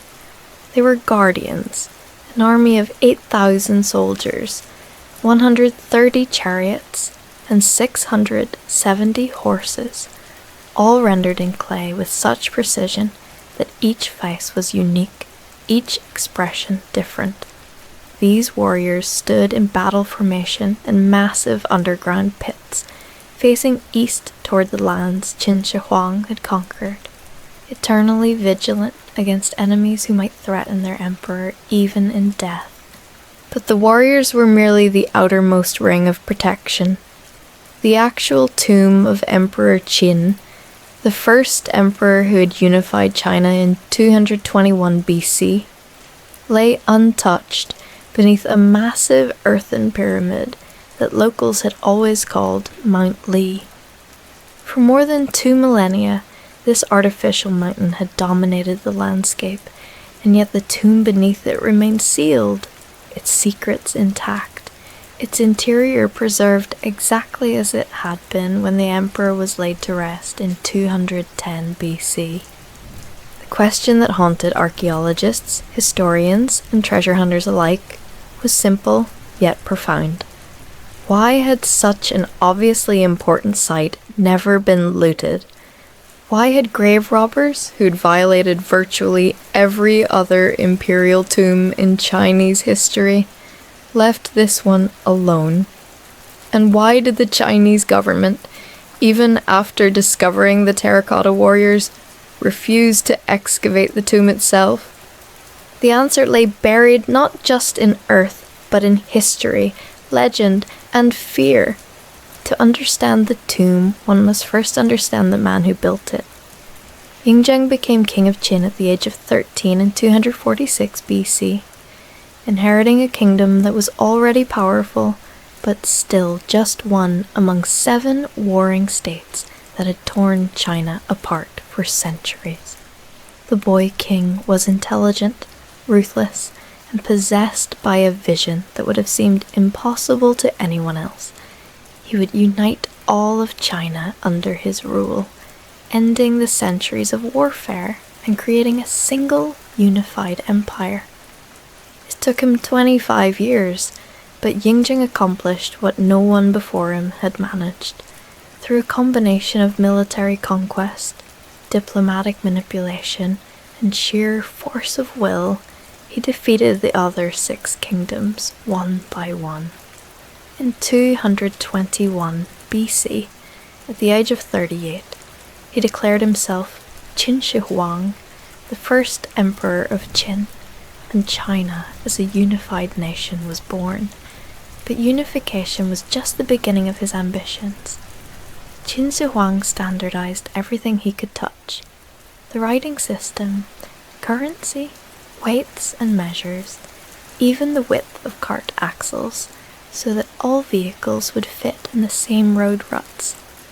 He connected and extended various defensive walls to create what would eventually become the Great Wall of China, stretching thousands of kilometers across the northern frontier. He built a network of roads and canals that would facilitate trade and military movement for centuries to come. Yet for all his accomplishments in life, Qin Shi Huang was obsessed with death. More specifically, he was obsessed with avoiding it. The emperor surrounded himself with alchemists and magicians who promised to discover the elixir of immortality. He sent expeditions across the seas to find the mythical islands of the immortals. He consumed mercury pills that his advisors swore would extend his life, never realizing that the mercury was actually poisoning him, slowly killing him, even as he desperately sought to live forever. When it became clear that physical immortality might elude him, Qin Shi Huang turned his attention to ensuring that his power and status would continue into the afterlife. He began construction of his tomb when he first became king of Qin at age 13, and the project continued throughout his entire reign, a period of 36 years in total. At its peak, 700,000 workers labored on the tomb complex, which covered nearly 60 square kilometers. The tomb was designed to be more than a burial place. According to the ancient historian Sima Qian, writing about a century after Qin's death, the tomb was a recreation of the emperor's realm in miniature. The ceiling was decorated with pearls representing the stars and constellations. The floor contained a detailed map of the empire, with rivers of mercury flowing through channels representing the Yangtze and Yellow rivers, mechanically circulated to simulate their actual flow. The entire chamber was designed to be a universe unto itself, with the emperor at its center, ruling for eternity as he had ruled in life.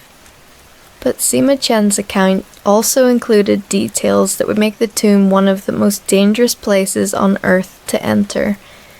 The historian wrote that the tomb was filled with traps, automatic crossbows set to fire at anyone who entered, designed to protect the emperor's rest for all time. He described how the workers who knew the tomb's secrets and the location of the treasures were sealed inside when the tomb was closed, ensuring their silence forever. He mentioned that the entrance passages were filled with stone and concealed, making the tomb virtually impossible to locate or enter. Most ominously, Sima Qian wrote about the rivers of mercury that filled the tomb chamber. At the time, many scholars dismissed this as poetic exaggeration or myth. Mercury was valuable in ancient China, used in various rituals and medicines, but the idea that enough mercury existed to create actual rivers seemed impossible. The tomb would need to contain more than 100 tons of mercury for Sima Qian's description to be literally true. Then, in the late 20th century, scientists conducting soil tests around the burial mound made a startling discovery. Mercury concentrations in the soil directly above the tomb were exponentially higher than in surrounding areas, not just slightly elevated, but astronomically high. The distribution pattern of the mercury matched the descriptions of rivers in Sima Qian's account, suggesting that vast quantities of liquid mercury did indeed exist somewhere beneath the mound, and that vapor was still seeping up through the earth after more than 2,000 years. This discovery transformed the tomb from a historical curiosity into a genuine hazard. Mercury vapor is highly toxic, capable of causing severe neurological damage, respiratory failure, and death. If the tomb were opened and the mercury was still present in liquid form, the release of concentrated mercury vapor could be catastrophic, not just for the excavation team, but potentially for the surrounding area. But the mercury wasn't the only reason the tomb remained sealed. There was something else, something that couldn't be measured by scientific instruments or explained by rational analysis. There was fear. The local people had always known about the tomb. Farmers had ploughed fields around its base for generations. During various periods of unrest and rebellion, when imperial tombs across China were being systematically looted, the tomb of the first emperor remained untouched. Even during the Cultural Revolution, when Red Guards were destroying historical sites across China, vandalizing temples and desecrating graves in their fervour to erase the past, they left the tomb of Emperor Qin alone. When archaeologists began interviewing elderly residents of the area after the discovery of the terracotta warriors, they heard the same stories repeated across different families and villages. The tomb was cursed. Anyone who disturbed it would die. Not in some distant, abstract way, but quickly, violently, and with certainty. These weren't vague superstitions passed down through countless generations until their origins were forgotten. These were specific warnings, carefully maintained and deliberately taught to each new generation. Old men spoke of their grandfathers, warning them never to dig too deeply near the mound, never to explore the caves and depressions that occasionally appeared around its base, never to take even a small artifact if one should appear on the surface after a heavy rain or erosion. There were stories, too, cautionary tales about those who had ignored the warnings. A treasure hunter during the Ming Dynasty, some 400 years after the tomb was sealed, who had tried to tunnel into the mound. He and his entire crew were found dead at the tunnel entrance, their bodies showing no signs of violence, but their faces frozen in expressions of absolute terror. A group of soldiers during the warlord period of the 1920s who had attempted to blast their way into the tomb using dynamite, seeking treasure to fund their army. The explosion never happened. Instead, all 16 men were found unconscious near the mound, and every one of them died within 3 days, raving about guardian spirits and ancient curses before finally succumbing. More recently, there were quieter stories, whispered among the archaeological community. Team members who had worked on excavating the terracotta warrior pits, safely distant from the tomb itself, but who had ventured too close to the main mound out of curiosity. 3 researchers over the years had died in unusual accidents shortly after such visits. A car crash that investigators could never adequately explain. A sudden heart attack in a man with no history of heart disease. A fall from a height that should not have been fatal, but somehow was. Coincidence, certainly. Statistically inevitable when thousands of people worked on and around the site over decades. And yet the stories persisted, and even hardened scientists found themselves reluctant to press too hard for excavation of the main tomb. The Chinese government maintained that the tomb remained sealed for practical reasons. The technology to safely excavate and preserve the tomb's contents did not yet exist. The mercury contamination posed genuine risks. Opening the tomb prematurely could destroy priceless artifacts through exposure to air and light, just as had happened with other archaeological sites that were excavated before preservation techniques were adequately developed. Better to wait, to plan, to develop the proper methods than to rush in and destroy irreplaceable evidence of China's history. All of this was true.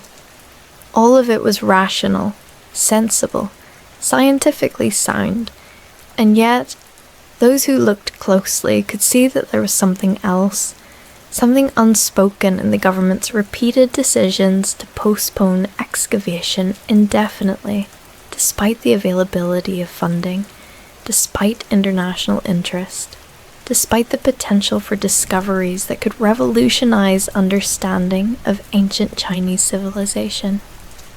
The archaeologists who dedicated their careers to studying the tomb complex understood the official reasons, but they also understood something else.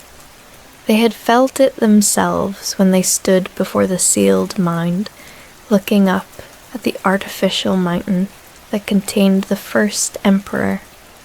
There was a presence there, something that defied rational explanation, but was no less real for its inexplicability.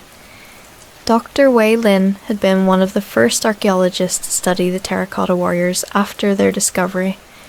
She had spent 40 years of her life working on the site, had supervised the excavation of 3 of the warrior pits, had published dozens of papers on what they revealed about Qin military organization, artistic techniques, and technological capabilities.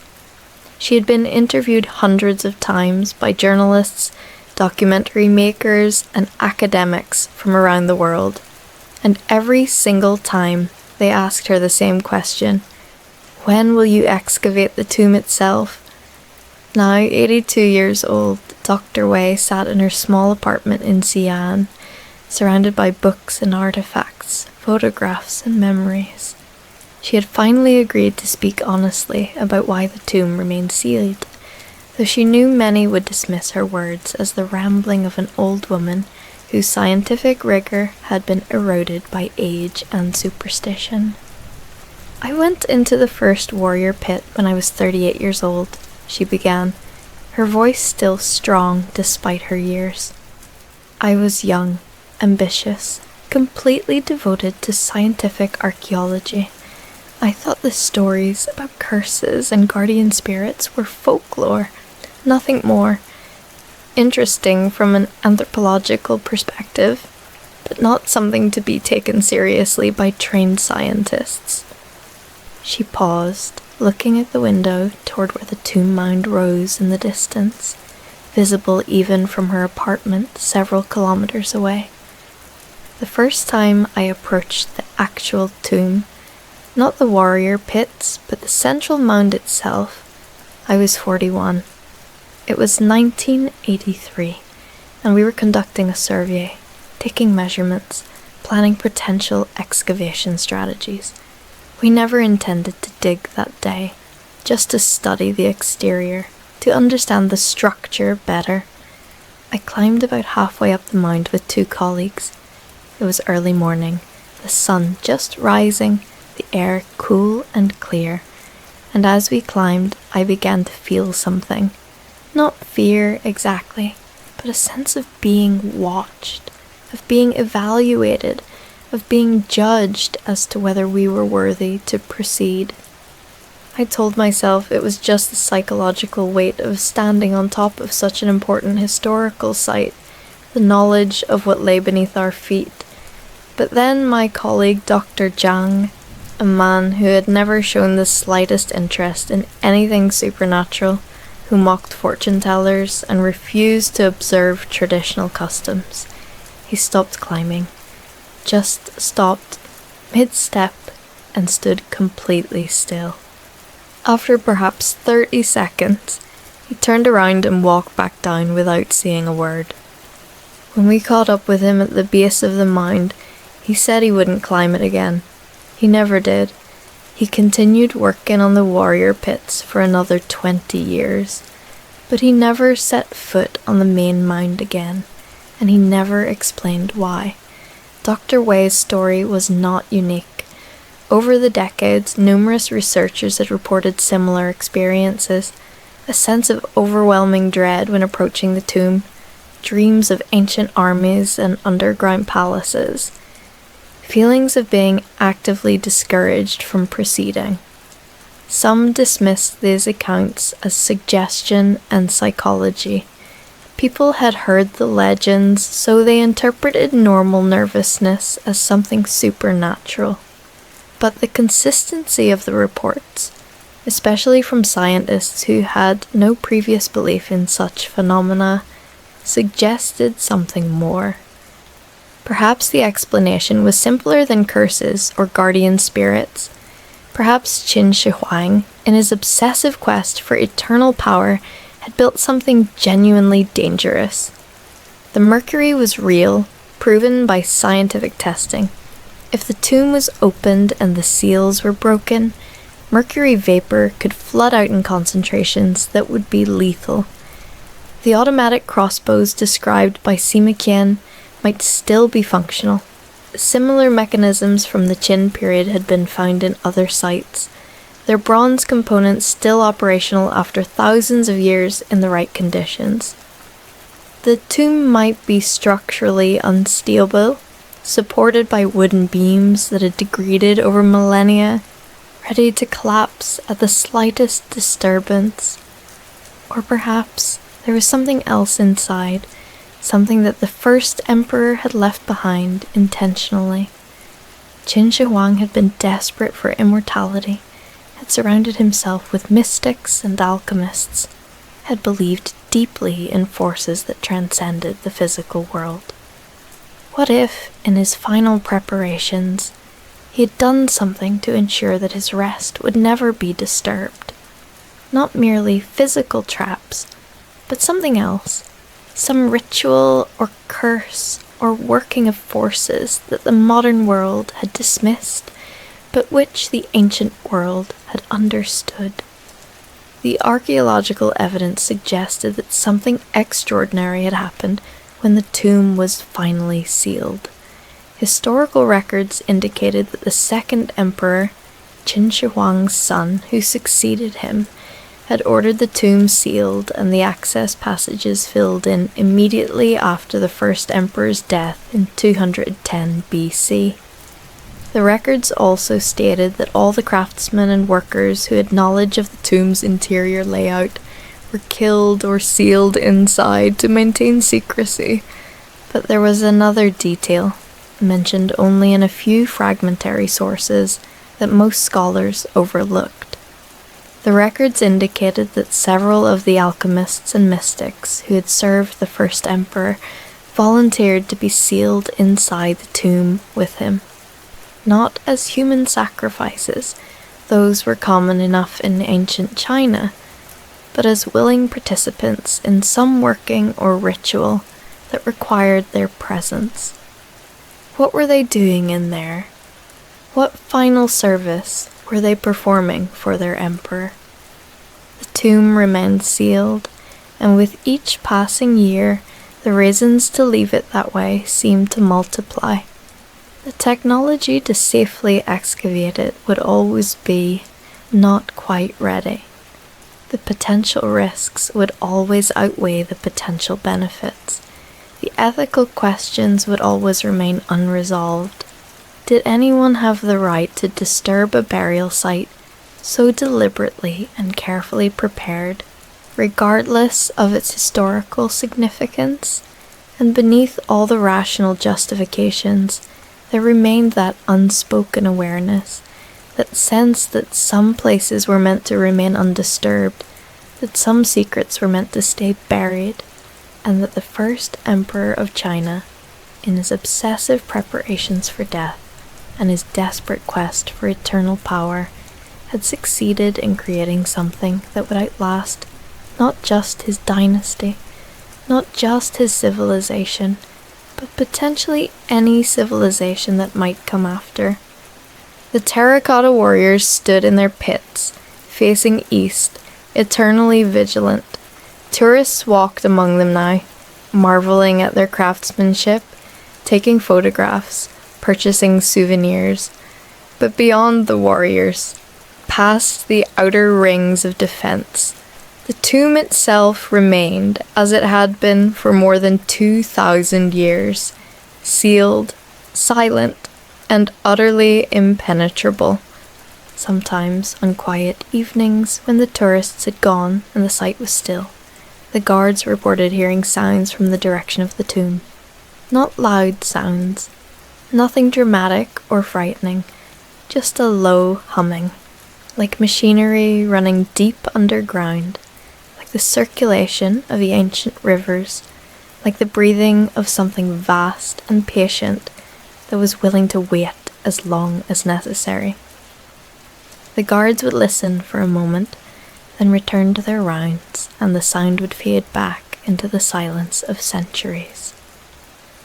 The first emperor rested in his sealed tomb, surrounded by his rivers of mercury and his guardian spirits, protected by his traps and his curses, secure in the darkness of his underground palace, waiting for an eternity that might already be passing, ruling over a realm of death with the same absolute authority he had once commanded over the living.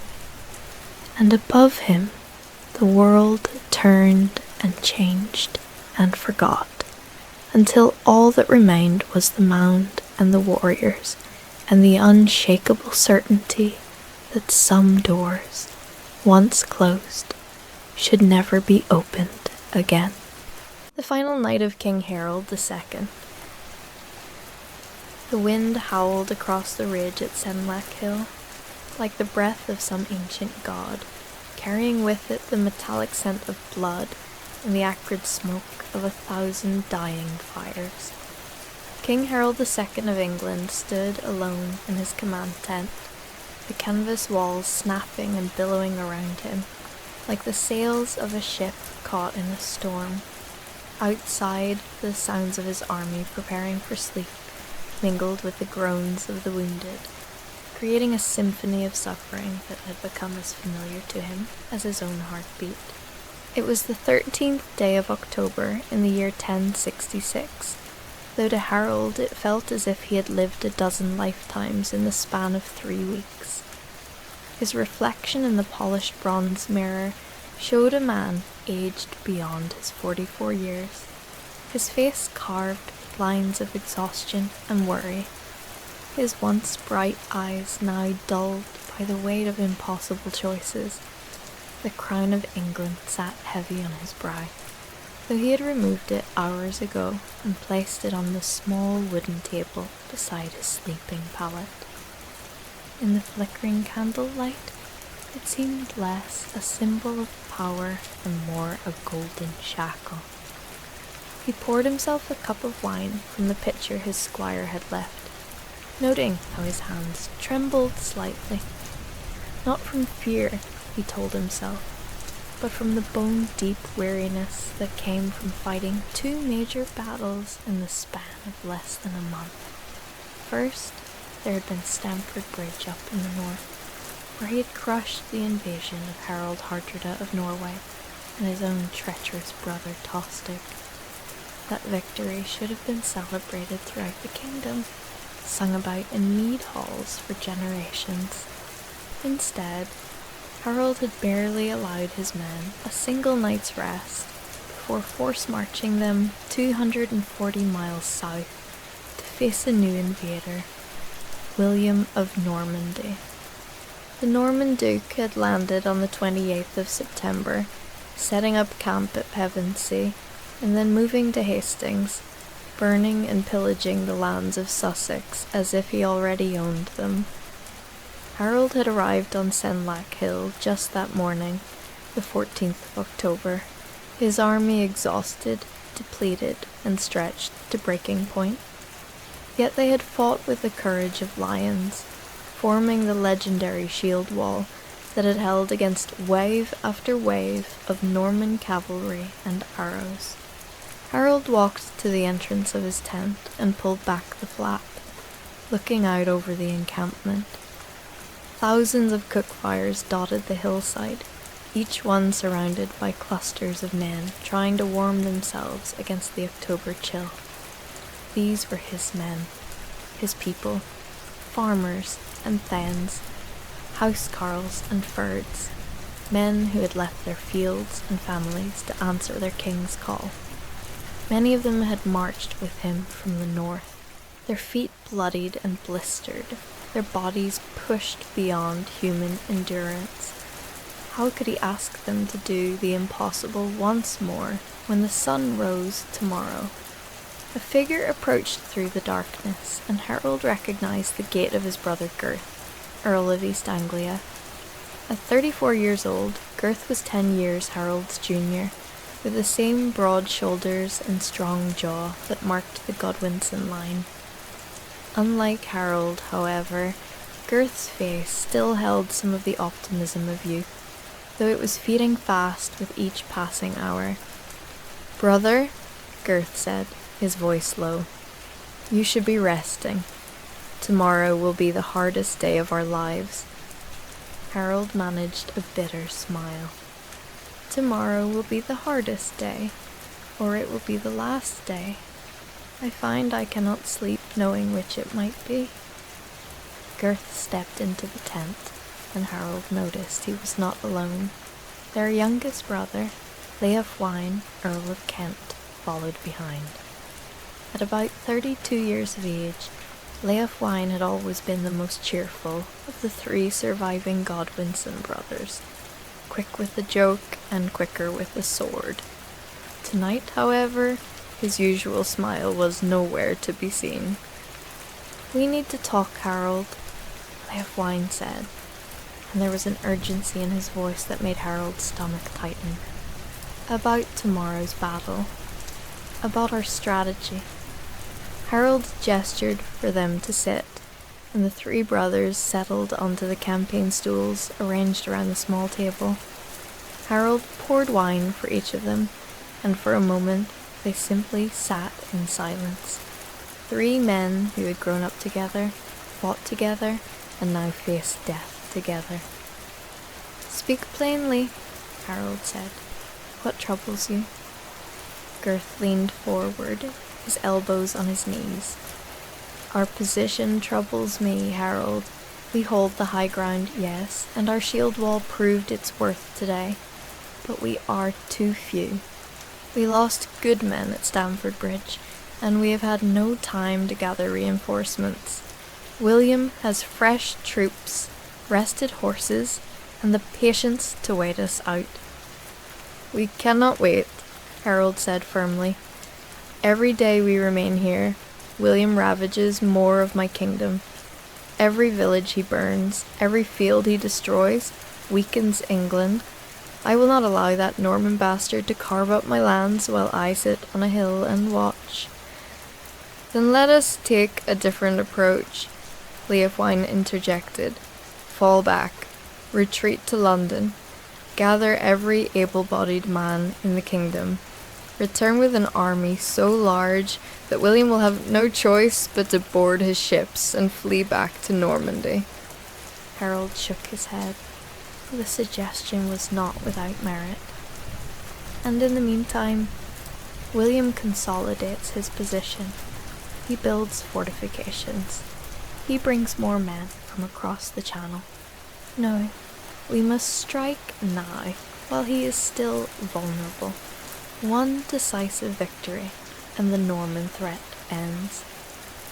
Or one decisive defeat, and England falls," Gurth said quietly. "Brother, I beg you, think of the kingdom. Think of your sons.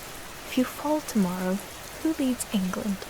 Your boys are too young, too inexperienced. The kingdom will tear itself apart." Harold felt anger flash through him, hot and sudden. "You think I do not know this? You think I have not lain awake every night since I took this cursed crown, knowing that every decision I make could doom the kingdom I swore to protect?" He took a breath, forcing himself to calm. "But I am the king. I am the anointed sovereign of England. If I run now, if I show weakness, every petty lord and ambitious earl will see it, The kingdom will not rally to a coward, it will devour one. The tent fell silent again, save for the distant sounds of the camp and the ever-present wind. Finally, Girth spoke again, and his voice was gentle. No one would call you a coward, Harold. You have proven your courage 100 times over. You defeated the greatest Viking warrior of our age just 3 weeks ago. You have nothing left to prove. Nothing except that I can keep my kingdom, Harold replied. He stood and walked back to the tent entrance, looking out at the fires again. Do you know what I fear most? Not death, not defeat. I fear that in 100 years, in 1,000 years, people will look back at this moment and say that Harold Godwin's, the last true English king, threw away his kingdom because he was too proud or too stubborn to retreat. I fear being remembered as the man who lost England. Leofwine came to stand beside him, placing a hand on his shoulder. Then let us make sure that does not happen. Whether we fight tomorrow or whether we retreat, we face it together. 3 of us, as we always have. Harold turned to look at his younger brother, seeing the love and loyalty there, and felt his throat tighten with emotion. You should both leave, he said suddenly. Tonight, take horses and ride for London. Live to fight another day. If tomorrow goes badly, England will need you. Absolutely not, Girth said, standing up so quickly his stool toppled over. We are Godwinsons. We stand together, or we fall together. There is no other way. He is right, Leofwine added. Besides, who would protect your thick head if we were not there to guard your flanks? Despite everything, Harold smiled. You are both fools. We learned from the best, Girth said with a slight grin. The commotion outside the tent drew their attention. Harold heard raised voices, and then his chamberlain appeared at the entrance, looking flustered. My lord king, forgive the interruption, but there is a messenger from the Norman camp. He says Duke William wishes to parley. Harold exchanged glances with his brothers. At this hour? What game is William playing? Perhaps he seeks terms of surrender, Leofwine suggested hopefully. Or perhaps he seeks to spy on our defences, Girth countered. Harold made his decision quickly. Bring him in under guard and search him thoroughly for weapons. A few minutes later, a Norman knight was escorted into the tent by 4 of Harold's housecarls, their axes held ready. The knight was young, perhaps 25 years old, with the bearing of minor nobility. He bowed stiffly to Harold. My lord king, he said in accented English, I bring greetings from William, Duke of Normandy, rightful King of England. Harold felt his jaw clench at the title, but he kept his voice level. Duke William has no right to the English crown. It was given to me by King Edward on his deathbed, and confirmed by the Witan. Whatever message you bring, deliver it quickly. The knight's composure wavered slightly under Harold's hard stare, but he pressed on. My Lord Duke wishes you to know that he takes no pleasure in the bloodshed that occurred today. He proposes a solution that would prevent further loss of life on both sides. I am listening, Harold said, though he could already guess what was coming. Duke William asks that you acknowledge his rightful claim to the throne of England. In return, he would grant you the earldom of Wessex to hold as his vassal. Your brothers would retain their lands as well. All he asks is your oath of fealty and the crown that rightfully belongs to him. The tent erupted. Girth started forward, his hand on his sword. while Leofwine let out a stream of curses that would have made a sailor blush. Harold held up a hand, and his brothers reluctantly fell silent, though their fury was palpable. Harold studied the young knight carefully, seeing the nervousness behind his brave facade. "Tell me, what is your name?" "I am Robert Fitzwimmark, my lord, vassal of Duke William." "Well then, Robert Fitzwimmark, I will give you an answer to carry back to your duke. Are you prepared to remember my words exactly?" "I am, my lord." Harold drew himself up to his full height, and in that moment he looked every inch the warrior king. "Tell William of Normandy that Harold, by the grace of God, King of England, rejects his offer with a contempt it deserves. Tell him that Edward the Confessor granted me this crown on his deathbed, as was his right as the anointed king. Tell him that the nobles and bishops of England confirmed my kingship, as was their right as according to English law. Tell him that any oath I may have sworn to him years ago was given under duress when I was his prisoner, and such oaths are void in the eyes of God and man." He paused, letting his words sink in. "And tell him this, Robert Fitzwimmark, tomorrow when the sun rises, we will settle this matter the only way it can be settled, by the sword and the will of God. If William wants the crown of England, he can pry it from my cold, dead hands." The Norman knight had gone pale, but he nodded. "I will deliver your message, my lord." "One more thing," Harold added, his voice softening slightly. "Tell your duke that I respect his courage in crossing the channel with his army. Tell him that in another world, another time, we might have been friends rather than enemies. But tell him also that I will defend my kingdom with every breath in my body, and that the men who stand with me are the bravest in the world.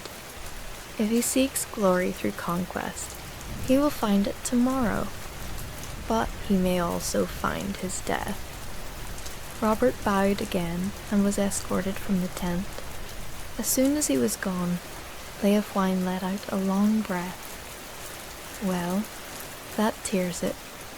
No turning back now." "There is never any turning back," Harold said quietly. He returned to his stool and sat heavily, suddenly feeling every one of his 44 years. William would never have let me keep Wessex. The moment I bent the knee, I would have become a puppet, and eventually he would have found some excuse to remove me. Better to die a king than live as a slave. Gurth poured himself more wine and drank deeply. "Then let us talk strategy for tomorrow. William will not make the same mistakes twice. Today he threw his cavalry at our shield wall, and it broke against us like waves on a cliff. Tomorrow he will be more cunning. He will use his archers more effectively," Leofwine predicted. "Today they shot too high, and their arrows passed over our shield wall. Tomorrow they will aim lower, try to hit our legs, and break our formation." Harold nodded. "We need to reinforce the flanks. That is where our line is weakest, and we need to maintain discipline. Today, some of our men broke formation to chase retreating Normans and were cut down. Tomorrow, no one leaves the shield wall without my direct order." They talked long into the night, planning positions and contingencies, discussing which commanders should be placed where, which units were still fresh enough to hold critical positions. It was past midnight when Gurth and Leofwine finally left to check on their own men and get a few hours of sleep. Harold remained in his tent, knowing that sleep would not come for him. Instead, he pulled out a piece of parchment and a quill, intending to write letters to his sons in case tomorrow went badly. But as he sat there, staring at the blank page, he found he could not find the words. What did you say to children who might never see their father again? How did you comfort them when you were about to gamble their entire future on a single day's battle? He thought of his eldest son, Godwin, barely 18 years old and eager to prove himself. Harold had sent him to the West Country to raise more troops, a task that would keep him safe from tomorrow's battle, but would also fill him with guilt if his father fell. His other sons were even younger, boys who should be learning to hunt and hawk, not preparing to defend a kingdom against Norman invaders. And then there was Edith Swanneck, his handfast wife of more than 20 years, the mother of his children, the woman who knew him better than anyone. He had sent her away to safety weeks ago, and she had gone reluctantly, making him promise to come back to her. It was a promise he might not be able to keep. A noise outside his tent made him look up. He reached for his sword, but then he heard a familiar voice asking permission to enter. "Come," Harold called, and his most trusted advisor, Ansgar the Staller, ducked into the tent. Ansgar was an old warrior, well past 60 years of age, with more scars than hairs on his head. He had served Harold's father, Earl Godwin, and had been a steady presence at Harold's side for decades. Now, he looked at his king with concern. "You should sleep, my lord. You will need your strength tomorrow." "I will sleep when this is over," Harold replied, "one way or another." Ansgar sat down uninvited, which was one of the privileges of long friendship. "I was at the north end of the line today. I saw the fighting there. Our men held like champions." "They did," Harold agreed. "But will they hold tomorrow? And the day after that, if it comes to it? We cannot sustain a prolonged battle, Ansgar. William can afford to be patient. We cannot." "Then we break him tomorrow," Ansgar said simply. "We hold the shield wall until his men are exhausted, and then we push forward and drive them into the sea. It can be done. I have seen you do the impossible before." Harold smiled sadly. "Have I? Sometimes I wonder if everything I have achieved has just been luck and timing. Good men following a mediocre king, because there was no better option." Ansgar's response was swift and sharp. "That is exhaustion talking, and I will not hear it. You are the finest warrior and the wisest leader I have ever known. Your father would be proud of the man you have become, and the king you are." He leaned forward, his old eyes fierce. "Tomorrow, when you stand before that shield wall and address the men, they need to see strength. They need to see certainty. Can you give them that?" Harold met his old friend's gaze and found his resolve hardening. Yes, I can give them that." "Good." Ansgar stood to leave, but paused at the tent entrance. "My lord, I have served 3 kings in my life. Edward was holy but weak. Your father was strong but too ambitious. You're the balance between them. The king England needs. Whatever happens tomorrow, you have been worthy of the crown. Never doubt that." After Ansgar left, Harold finally allowed himself to feel the full weight of what was coming. Tomorrow would indeed be the hardest day, the day that would determine not just his fate, but the fate of his entire people. The English had been invaded before by Romans and Vikings and Danes, but always they had endured, absorbing the conquerors and emerging stronger. But the Normans were different. If William won tomorrow, he would not integrate into English society. He would replace it, bringing his own language, his own laws, his own ways. The England that Harold knew and loved would cease to exist. He thought about the country he had sworn to protect. He thought about the villages and farms, the monasteries and churches, the ancient forests and rolling hills. He thought about the people, hard-working and proud, who had chosen him to lead them. They deserved better than this, better than a king who had led them into a battle they might not win. But there was no time for regret now. There was only tomorrow, and the slim hope that courage and determination might overcome superior numbers and fresh troops. Harold finally laid down on his pallet, not bothering to remove his armor. He stared up at the canvas ceiling of his tent, watching shadows dance in the candlelight. Somewhere in the distance, a wolf howled, and he wondered if it was an omen. In Norse mythology, wolves were creatures of destruction and endings. Perhaps it was fitting. His hand moved to touch the small wooden cross that hung around his neck, a gift from his mother many years ago.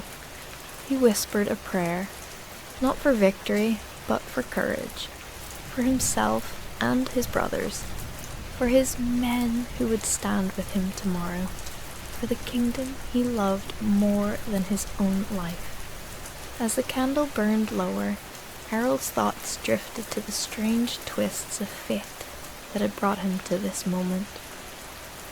A year ago, Edward the Confessor had still been alive, and Harold had been the most powerful earl in England, but still just a subject.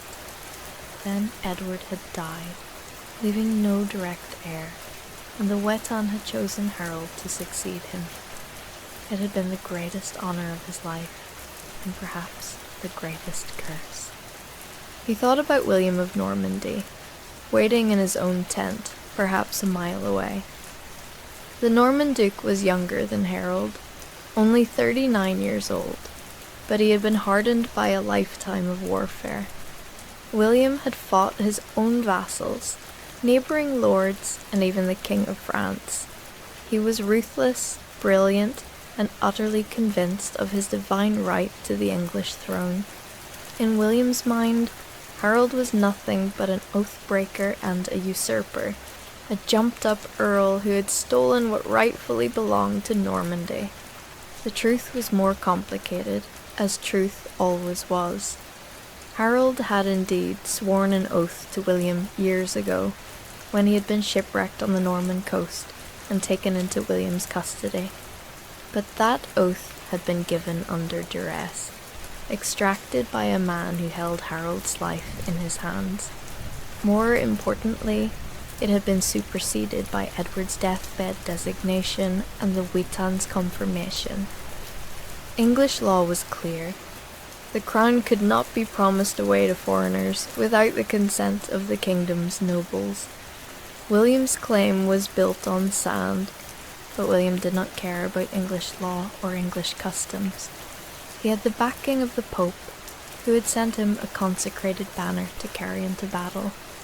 He had the support of adventurers and mercenaries from across Europe, drawn by promises of English land and wealth, and he had a burning ambition that would not be satisfied with anything less than total victory. Harold's eyes grew heavy despite his racing thoughts. He could not afford to sleep deeply, not with battle coming at dawn, but perhaps he could rest for an hour or two. He let his eyes close, the sounds of the camp fading into a distant murmur. In his dreams, he was young again, fighting alongside his father against the tyranny of Earl Godwin's enemies. He was at Stamford Bridge, watching Harold Hardrada fall, and knowing that the Viking age was finally over. He was in Westminster Abbey, feeling the crown placed upon his head, and the weight of responsibility settle onto his shoulders like a physical burden. And then he was here, on Senlac Hill, watching the sun rise on the 15th of October in the year 1066, the final day of King Harold II of England, the lost King of Scotland. The wind howled across the highlands like a banshee's wail, carrying with it the scent of heather and the whispers of forgotten battles. In the year 1746, the world knew of Bonnie Prince Charlie and the doomed Jacobite rising, but few remembered the name that had been deliberately erased from Scottish history. King Malcolm IV, known to those who still spoke of him in hushed tones as Malcolm the Forgotten. His story began not in the grand halls of Edinburgh or Stirling, but in a crumbling monastery perched on the edge of Loch Ness, where the water churned dark and mysterious beneath granite cliffs. It was there, in the summer of 1153, that a young monk named Brother Aldwin discovered a cache of documents hidden beneath the flagstones of the chapel floor. The parchments were ancient even then, their edges brittle with age, their words written in a mixture of Latin and Gaelic that required weeks of careful translation. What Brother Aldwin uncovered would change everything he thought he knew about Scottish history. The documents spoke of a king who had ruled for barely 3 years in the mid-11th century, a monarch whose reign had been so thoroughly obliterated from the records that even the chroniclers of later generations had no knowledge of his existence. This was Malcolm, son of Duncan I, elder brother to the man history would remember as Malcolm III, called Canmore, the great chief. The true Malcolm, the elder son, had been chosen as king in the year 1057, following the death of Macbeth at the Battle of Lumphanan. He was 23 years old, tall and broad-shouldered, with hair the colour of autumn wheat and eyes that held the depth of the northern seas. Unlike his younger brother, who had spent years in exile at the English court, Malcolm had been raised among the Highland clans, learning their ways, speaking their tongue, understanding the ancient customs that bound the people to the land. His coronation took place on the hill of Scone, where Scottish kings had been crowned since time immemorial. The stone of destiny sat beneath him as the assembled nobles placed the crown upon his head, and for a moment it seemed that Scotland had found a king who could unite the fractured kingdom, heal the wounds left by decades of warfare, and restore the old ways that were slowly being forgotten. But Malcolm IV's vision for Scotland differed dramatically from what the powerful southern lords desired. While they looked to England and the growing Norman influence, Malcolm turned his gaze to the ancient Celtic traditions, to the laws of tanistry and the communal ownership of land that had governed his people for generations. He refused to grant vast estates to Norman knights, rejected the feudal system that was transforming England, and insisted that Scottish law and custom should remain supreme in Scottish lands. Within months of his coronation, the conspiracies began. The southern lords, many of whom had married into Norman families or held lands on both sides of the border, saw Malcolm's policies as dangerously backward, a rejection of the progress and civilization that the Norman influence promised. They whispered in dark corners about the young king's stubbornness, his preference for Highland counsel over their own wisdom, his determination to preserve a way of life they believed was destined for extinction. The leader of this faction was Thorfinn Sigurdsson, Earl of Orkney, a man of mixed Norse and Scottish blood who controlled vast territories in the north. Thorfinn had supported Macbeth's claim to the throne and had only grudgingly accepted the return of Duncan's line. He saw in young Malcolm not a king, but an obstacle to his own ambitions. Joining him were several powerful southern lords, Gospatric, who held lands in Northumbria, Siward's sons, who remembered their father's campaigns in Scotland, and most significantly, Malcolm's own younger brother, the prince who history would later crown as Malcolm III. The younger Malcolm, barely 18 years old, but already hardened by his years in England, had absorbed the Norman worldview completely. He had seen the great stone castles rising across England, witnessed the efficiency of Norman administration, and understood the power that came from adopting these new methods. Where his brothers saw the preservation of Scottish identity, the younger Malcolm saw opportunity and advancement. The conspiracy took shape over many months, conducted in whispered conversations and sealed letters carried by trusted messengers. The plan was audacious in its simplicity. They would not merely depose King Malcolm IV, they would erase him entirely. His reign would be stricken from the records, his name removed from the list of Scottish kings, his very existence denied by future generations. It would be as if he had never ruled at all, as if the crown had passed directly from Duncan I to Malcolm III, with nothing but Macbeth's usurpation in between. In the early spring of 1060, the trap was sprung. King Malcolm was invited to a gathering of the northern lords at Inverness, ostensibly to discuss matters of defence against Norse raiders.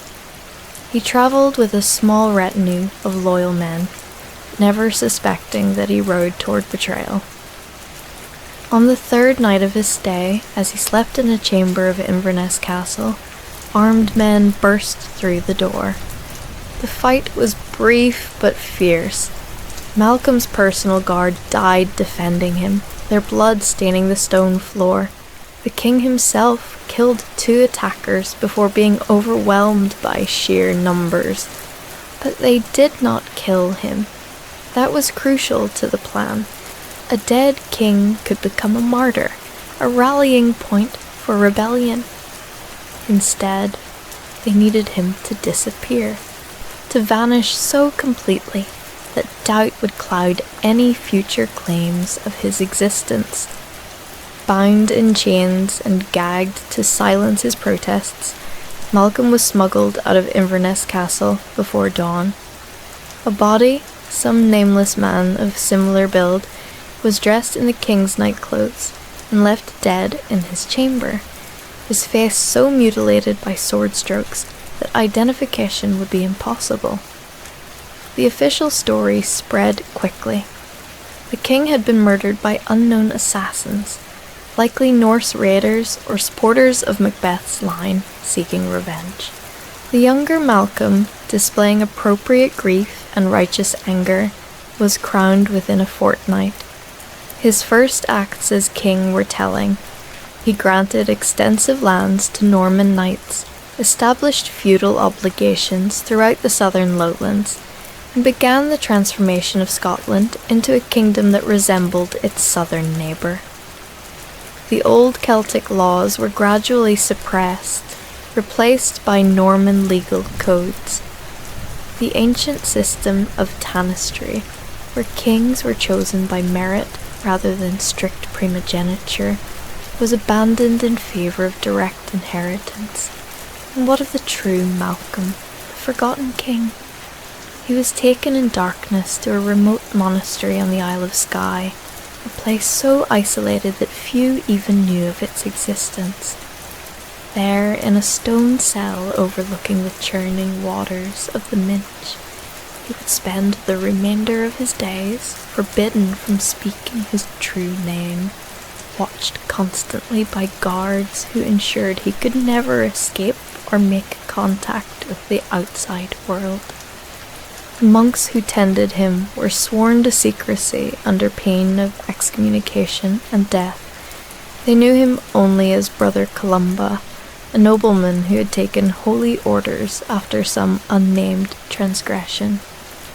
Malcolm IV, rightful king of Scotland, disappeared into the mists of obscurity, while his brother wore the crown and shaped the kingdom according to his Norman-influenced vision. Yet the conspirators had underestimated the loyalty of some of Malcolm's followers. A handful of Highland chiefs who had supported the true king suspected foul play. They could not believe that assassins had struck so precisely, killing Malcolm while leaving his brother conveniently alive and ready to assume power. These men began their own quiet investigation, sending trusted agents to gather information, piece together rumors, follow the faint trails that the conspirators had tried so hard to erase. It took 3 years, but eventually they found him. A fisherman from the Isle of Skye, travelling to the mainland to sell his catch, mentioned to a contact in Fort William that the monastery on the western coast of the island housed a mysterious prisoner, a man who bore himself like nobility despite his monk's robes, who sometimes wept while staring across the water toward the mainland, who had eyes the colour of the northern seas. The loyal chiefs convened in secret, meeting in a hidden glen where their ancestors had gathered before battles in ages past.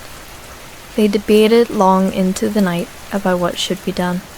Some argued for immediate action, gather their forces, rescue their true king, march on Edinburgh and expose the usurper. Others counselled caution, pointing out that Malcolm III was now firmly established on the throne, supported by powerful Norman allies, commanding armies that far outnumbered anything the Highland chiefs could muster. In the end, wisdom prevailed over passion. They decided to send a single man to the monastery, someone who could verify the prisoner's identity, and, if he was indeed their lost king, offer him hope that he had not been entirely forgotten. The man chosen for this dangerous mission was Cormac MacLeod, a warrior in his 40th year who had served in Malcolm IV's personal guard and had miraculously survived the massacre at Inverness by being absent that night on another errand. Cormac travelled to Skye in the guise of a pilgrim seeking spiritual guidance. The monastery accepted him without suspicion. They received few visitors, but turned none away who came in genuine faith. For 2 weeks, Cormac lived among the monks, participating in their prayers and labours, carefully observing everyone he encountered, searching for the man he had once sworn to protect with his life. He found him in the monastery garden, tending to herbs with hands that had once wielded a sword with deadly skill. The years had aged Malcolm. He was now 26, but looked older, his hair touched with premature grey, his face lined with sorrow and resignation. Yet Cormac knew him instantly, would have known him anywhere. Those distinctive eyes that could belong to no other. Their meeting had to be carefully orchestrated. Cormac waited until the afternoon prayers, when most of the monks gathered in the chapel, leaving only a few brothers working in the gardens and outbuildings. He approached Malcolm while the deposed king knelt among the rosemary and thyme, his hands dark with soil, his monk's robe dusty from his labours. "Brother Columba," Cormac said quietly, using the name the monks knew, "might I seek your counsel on a spiritual matter?" Malcolm looked up, and for a heartbeat, recognition flashed across his features. But years of captivity had taught him caution. He rose slowly, brushing dirt from his hands, his expression carefully neutral. "Of course, my son, walk with me, and we shall talk."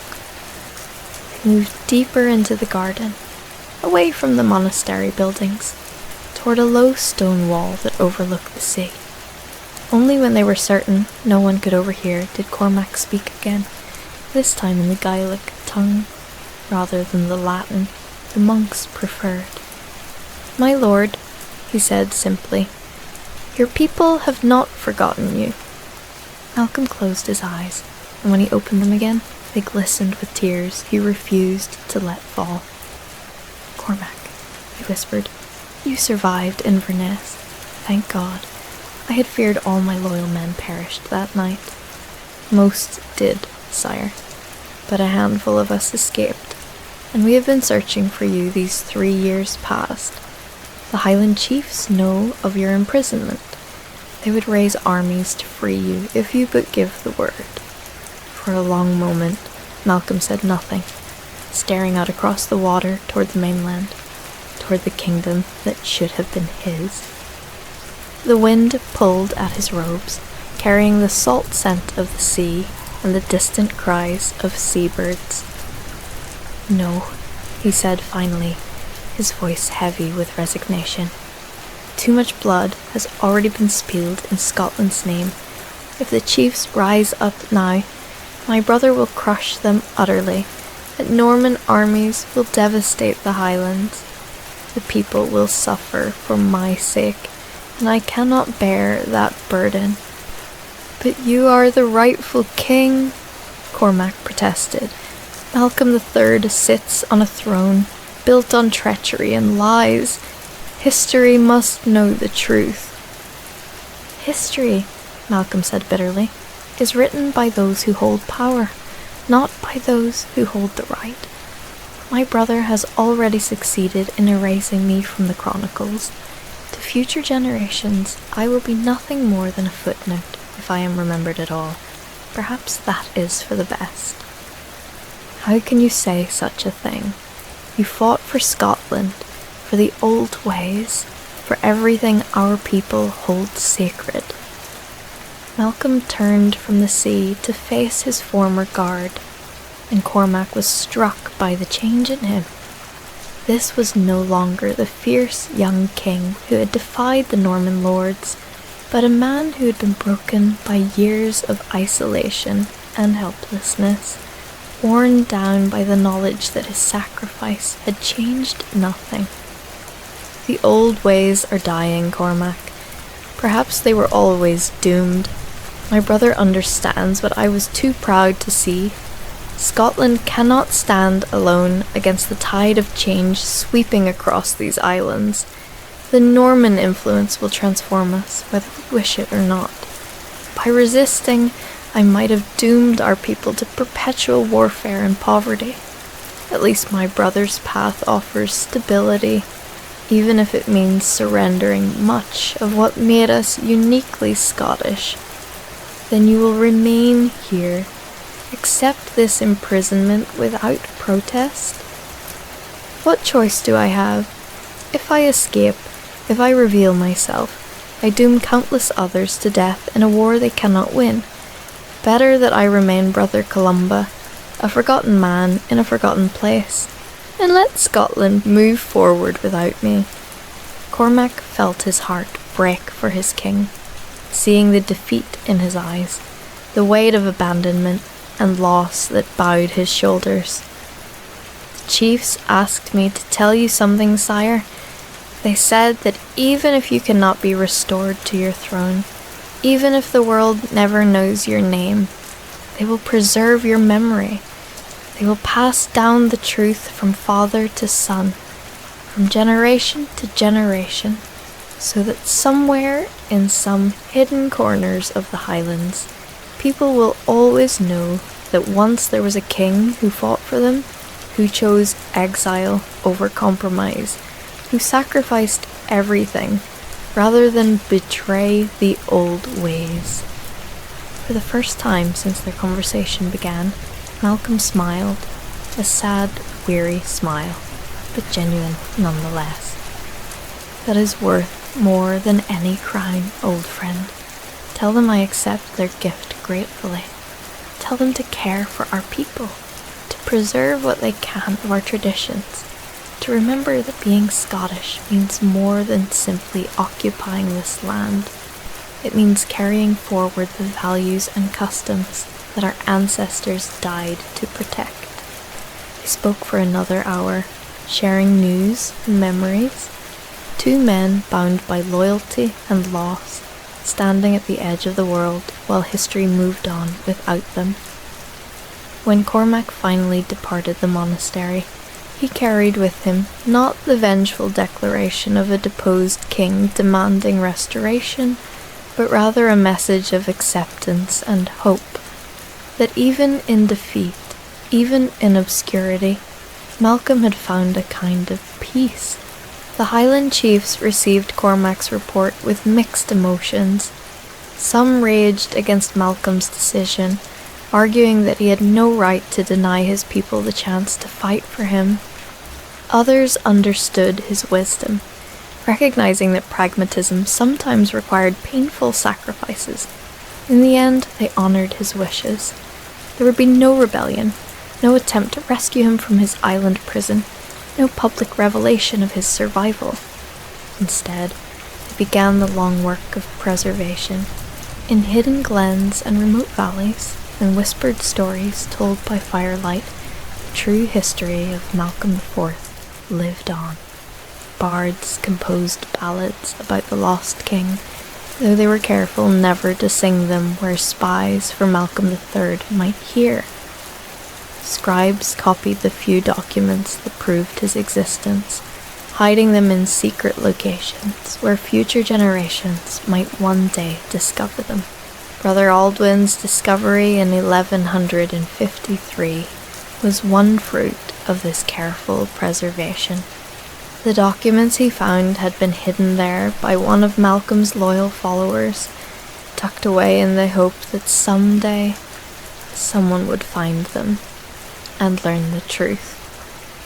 The monk spent the last years of his life carefully translating and copying these precious parchments, creating multiple versions that he distributed to trusted contacts throughout Scotland. But the effort to preserve Malcolm's memory faced constant opposition. Malcolm III and his successors worked tirelessly to erase any trace of the forgotten king. Monasteries were searched, suspicious documents were burned. Anyone caught speaking of a Malcolm who had ruled before Malcolm Canmore faced severe punishment. The official history was clear. Duncan I had been succeeded by the usurper Macbeth, who was eventually defeated by Malcolm III.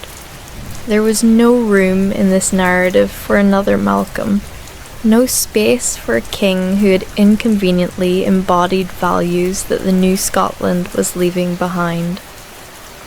On the Isle of Skye, Brother Columba continued his quiet existence. The years passed slowly, marked by the changing seasons and the eternal rhythm of monastic life. He rose before dawn for prayers, worked in the gardens, studied scripture, and maintained his silence about his true identity. The monks who guarded him grew old and were replaced by younger men who knew nothing of the monastery's secret prisoner, who simply saw another brother devoted to a life of prayer and contemplation. Malcolm aged along with his jailers and fellow monks. The grey in his hair spread until it was entirely silver. His hands, once so strong and skilled with weapons, became gnarled with arthritis from years of manual labour. His eyes, those distinctive northern sea eyes that had once burned with passion for his kingdom, grew dim with cataracts. He became an old man long before his years should have made him so, worn down by isolation and the weight of dreams abandoned. He died in the winter of 1093, 33 years after his deposition, having outlived his usurping brother by 2 years. He was 56 years old, but looked 20 years older. The monks buried him in their cemetery with all the proper rites, marking his grave with a simple stone that bore the name Brother Columba and the dates of his entry into the monastery and his death. No mention was made of his royal blood, his rightful claim to the throne, or the kingdom he had lost. The abbot who presided over the funeral was one of the few remaining monks who knew the truth about Brother Columba's identity. As he scattered holy water over the grave, he whispered a prayer that the official liturgy did not include. Rest now, Malcolm IV, King of Scotland. You fought for your people and lost, but you are not forgotten. Your sacrifice was not in vain, and your memory will endure long after the stones of castles have crumbled to dust. The centuries rolled forward, and Scotland transformed beyond anything Malcolm would have recognised. The Norman influence his brother had welcomed reshaped the kingdom completely. Great stone castles rose across the land, replacing the old hill forts. The feudal system took root, creating a rigid hierarchy of nobles and vassals. The Celtic laws and customs that Malcolm had fought to preserve were gradually suppressed, surviving only in the most remote corners of the Highlands. Yet the memory of the lost king persisted in those hidden corners. In the 18th century, when Bonnie Prince Charlie raised his standard and called the clans to fight for the Stuart cause, old men told their grandsons about another prince, another king, who had been betrayed and forgotten. The parallel was not lost on them. Both men had represented a vision of Scotland that modernity seemed determined to destroy. Both had been defeated not by superior force alone, but by the inevitable march of historical change. After the final defeat of the Jacobites at Culloden in 1746, when the British government set about systematically destroying Highland culture, burning clan tartans, banning bagpipes, and forcing the people to abandon their traditional ways of life, a few elderly Highlanders made secret pilgrimages to the Isle of Skye. They sought out the old monastery, which had long since fallen into ruins, and searched among the tumbled stones and overgrown graves for any trace of the king their ancestors had served. Most found nothing. The centuries had erased names from weathered headstones, and the monks who had known the truth were 600 years dead. But one searcher, a man named Angus MacLeod, who claimed descent from Cormac himself, discovered something remarkable. Beneath a collapsed section of the monastery wall, protected by the fallen stones, was a small stone box. Inside, wrapped in oilcloth that had somehow survived the centuries, were 3 parchment pages covered in faded but still legible writing. The documents were in a mixture of Latin and Gaelic, written in different hands, apparently compiled by several authors. They told the story of Malcolm IV, his brief reign, his betrayal, his imprisonment, and his death. They named the conspirators, described the plot in detail, and preserved testimony from witnesses who had seen the deposed king alive, years after he was supposed to have died. Most remarkably, they included a physical description of Malcolm that matched perfectly the few contemporary accounts that had survived, leaving little doubt about the document's authenticity. Angus MacLeod understood immediately what he had found. These pages were proof, fragile, ancient, but undeniable proof that the lost king had existed, that he had been deliberately erased from history, that the official chronicles of Scotland had been falsified to hide an inconvenient truth. He carefully rewrapped the documents and carried them home, where he made meticulous copies before hiding the originals in a new location, learning from history's lesson that precious things should never exist in only one place. He shared the discovery with a small circle of trusted friends, men who still valued the old Highland ways despite the laws forbidding such sentiments. They discussed what should be done with this evidence. Should they publish it, expose the historical lie, demand that Malcolm IV be restored to his rightful place in the Chronicle of Scottish Kings? Or would such a revelation simply invite the authorities to confiscate and destroy these precious documents? silencing the lost king's voice forever. In the end, caution prevailed once again. Scotland in the mid-18th century was a dangerous place for those who clung to old traditions and challenged official narratives. The documents were copied several more times, with the copies distributed to various hiding places throughout the Highlands. The originals were sealed in a metal box and buried in a secret location known only to Angus MacLeod and his eldest son. The story might have ended there, with Malcolm IV remaining a whispered legend, a ghost story told by Highland fireplaces, believed by some but dismissed by most as romantic folklore. But history has a way of refusing to stay buried, and the Lost King was not quite ready to be forgotten. In the late 19th century, during the Victorian period's romantic fascination with Celtic history, a scholar named Dr. James Sinclair began researching anomalies in the Scottish chronicles. He noticed small inconsistencies in the dating of events during Malcolm III's early reign, gaps in the narrative that didn't quite make sense, references in Irish and Welsh documents to Scottish events that the official Scottish histories never mentioned. Being a meticulous researcher, he began compiling these discrepancies, trying to understand what they might indicate. His investigation led him to the Highlands, where he collected oral histories from elderly residents of remote communities. Time and again, he encountered variations of the same story: a king before Malcolm Canmore, a betrayal, an imprisonment, a deliberate erasure. The details varied, and Dr. Sinclair knew that oral tradition could be unreliable, prone to embellishment and confusion.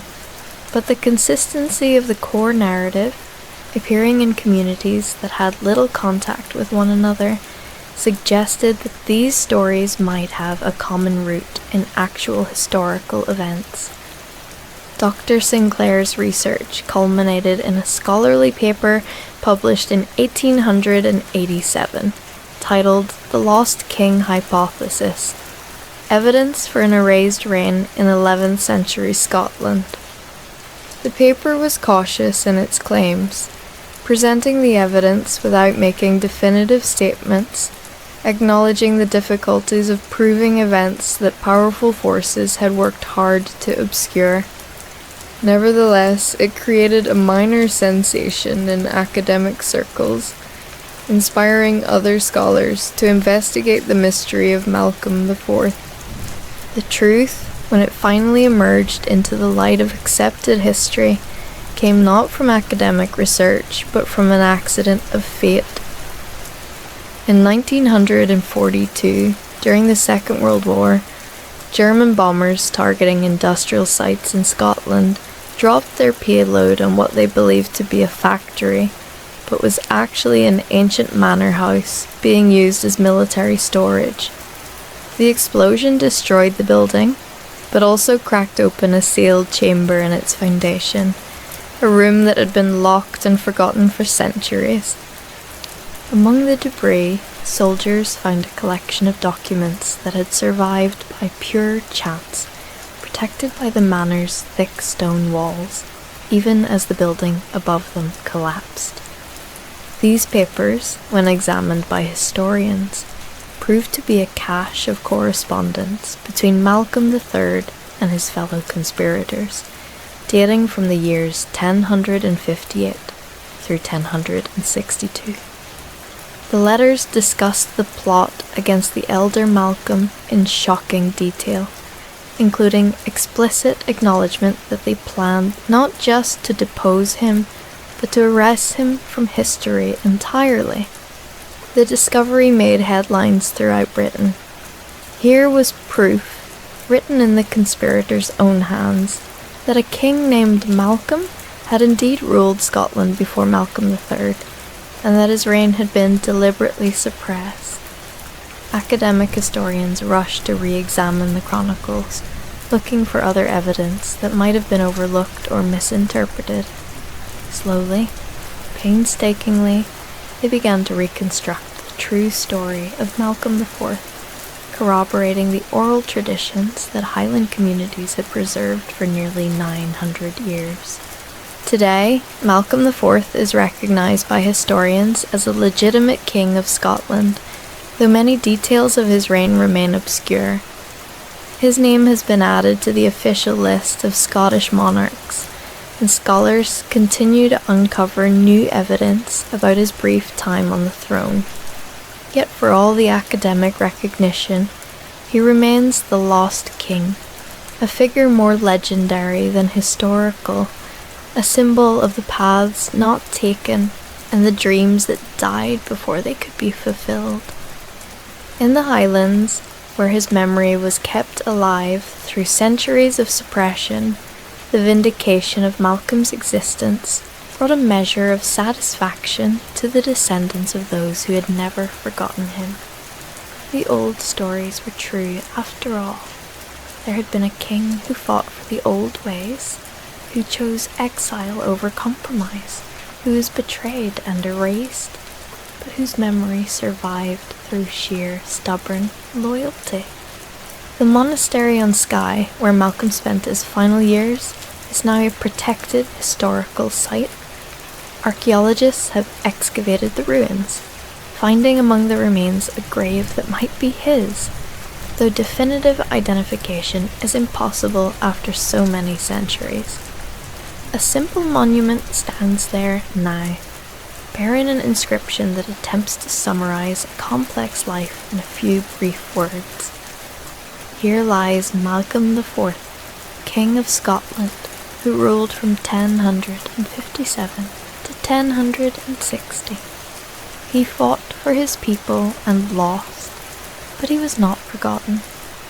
The Lost King's story resonates across the centuries because it speaks to fundamental human experiences.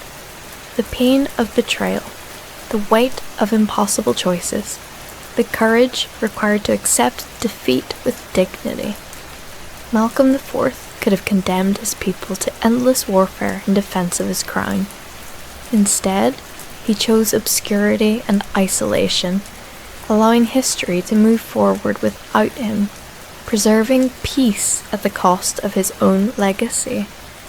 In that choice, perhaps, lies his true greatness, not in the battles he might have won or the reforms he might have implemented, but in his willingness to surrender everything when he understood that fighting would bring only suffering to those he had sworn to protect.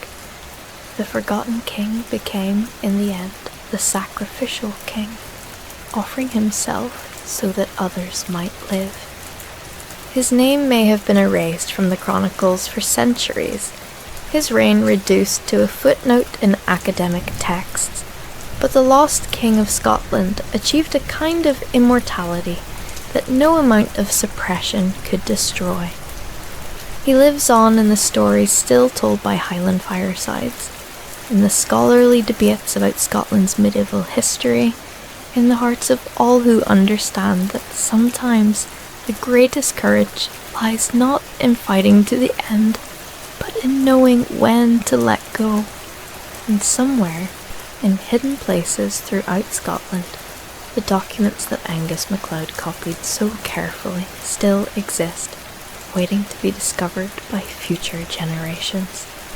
The lost king's voice continues to echo through the centuries, a reminder that history is never quite as simple as it seems, that truth has a way of surviving even the most determined attempts to bury it, and that the forgotten are often the ones most worth remembering.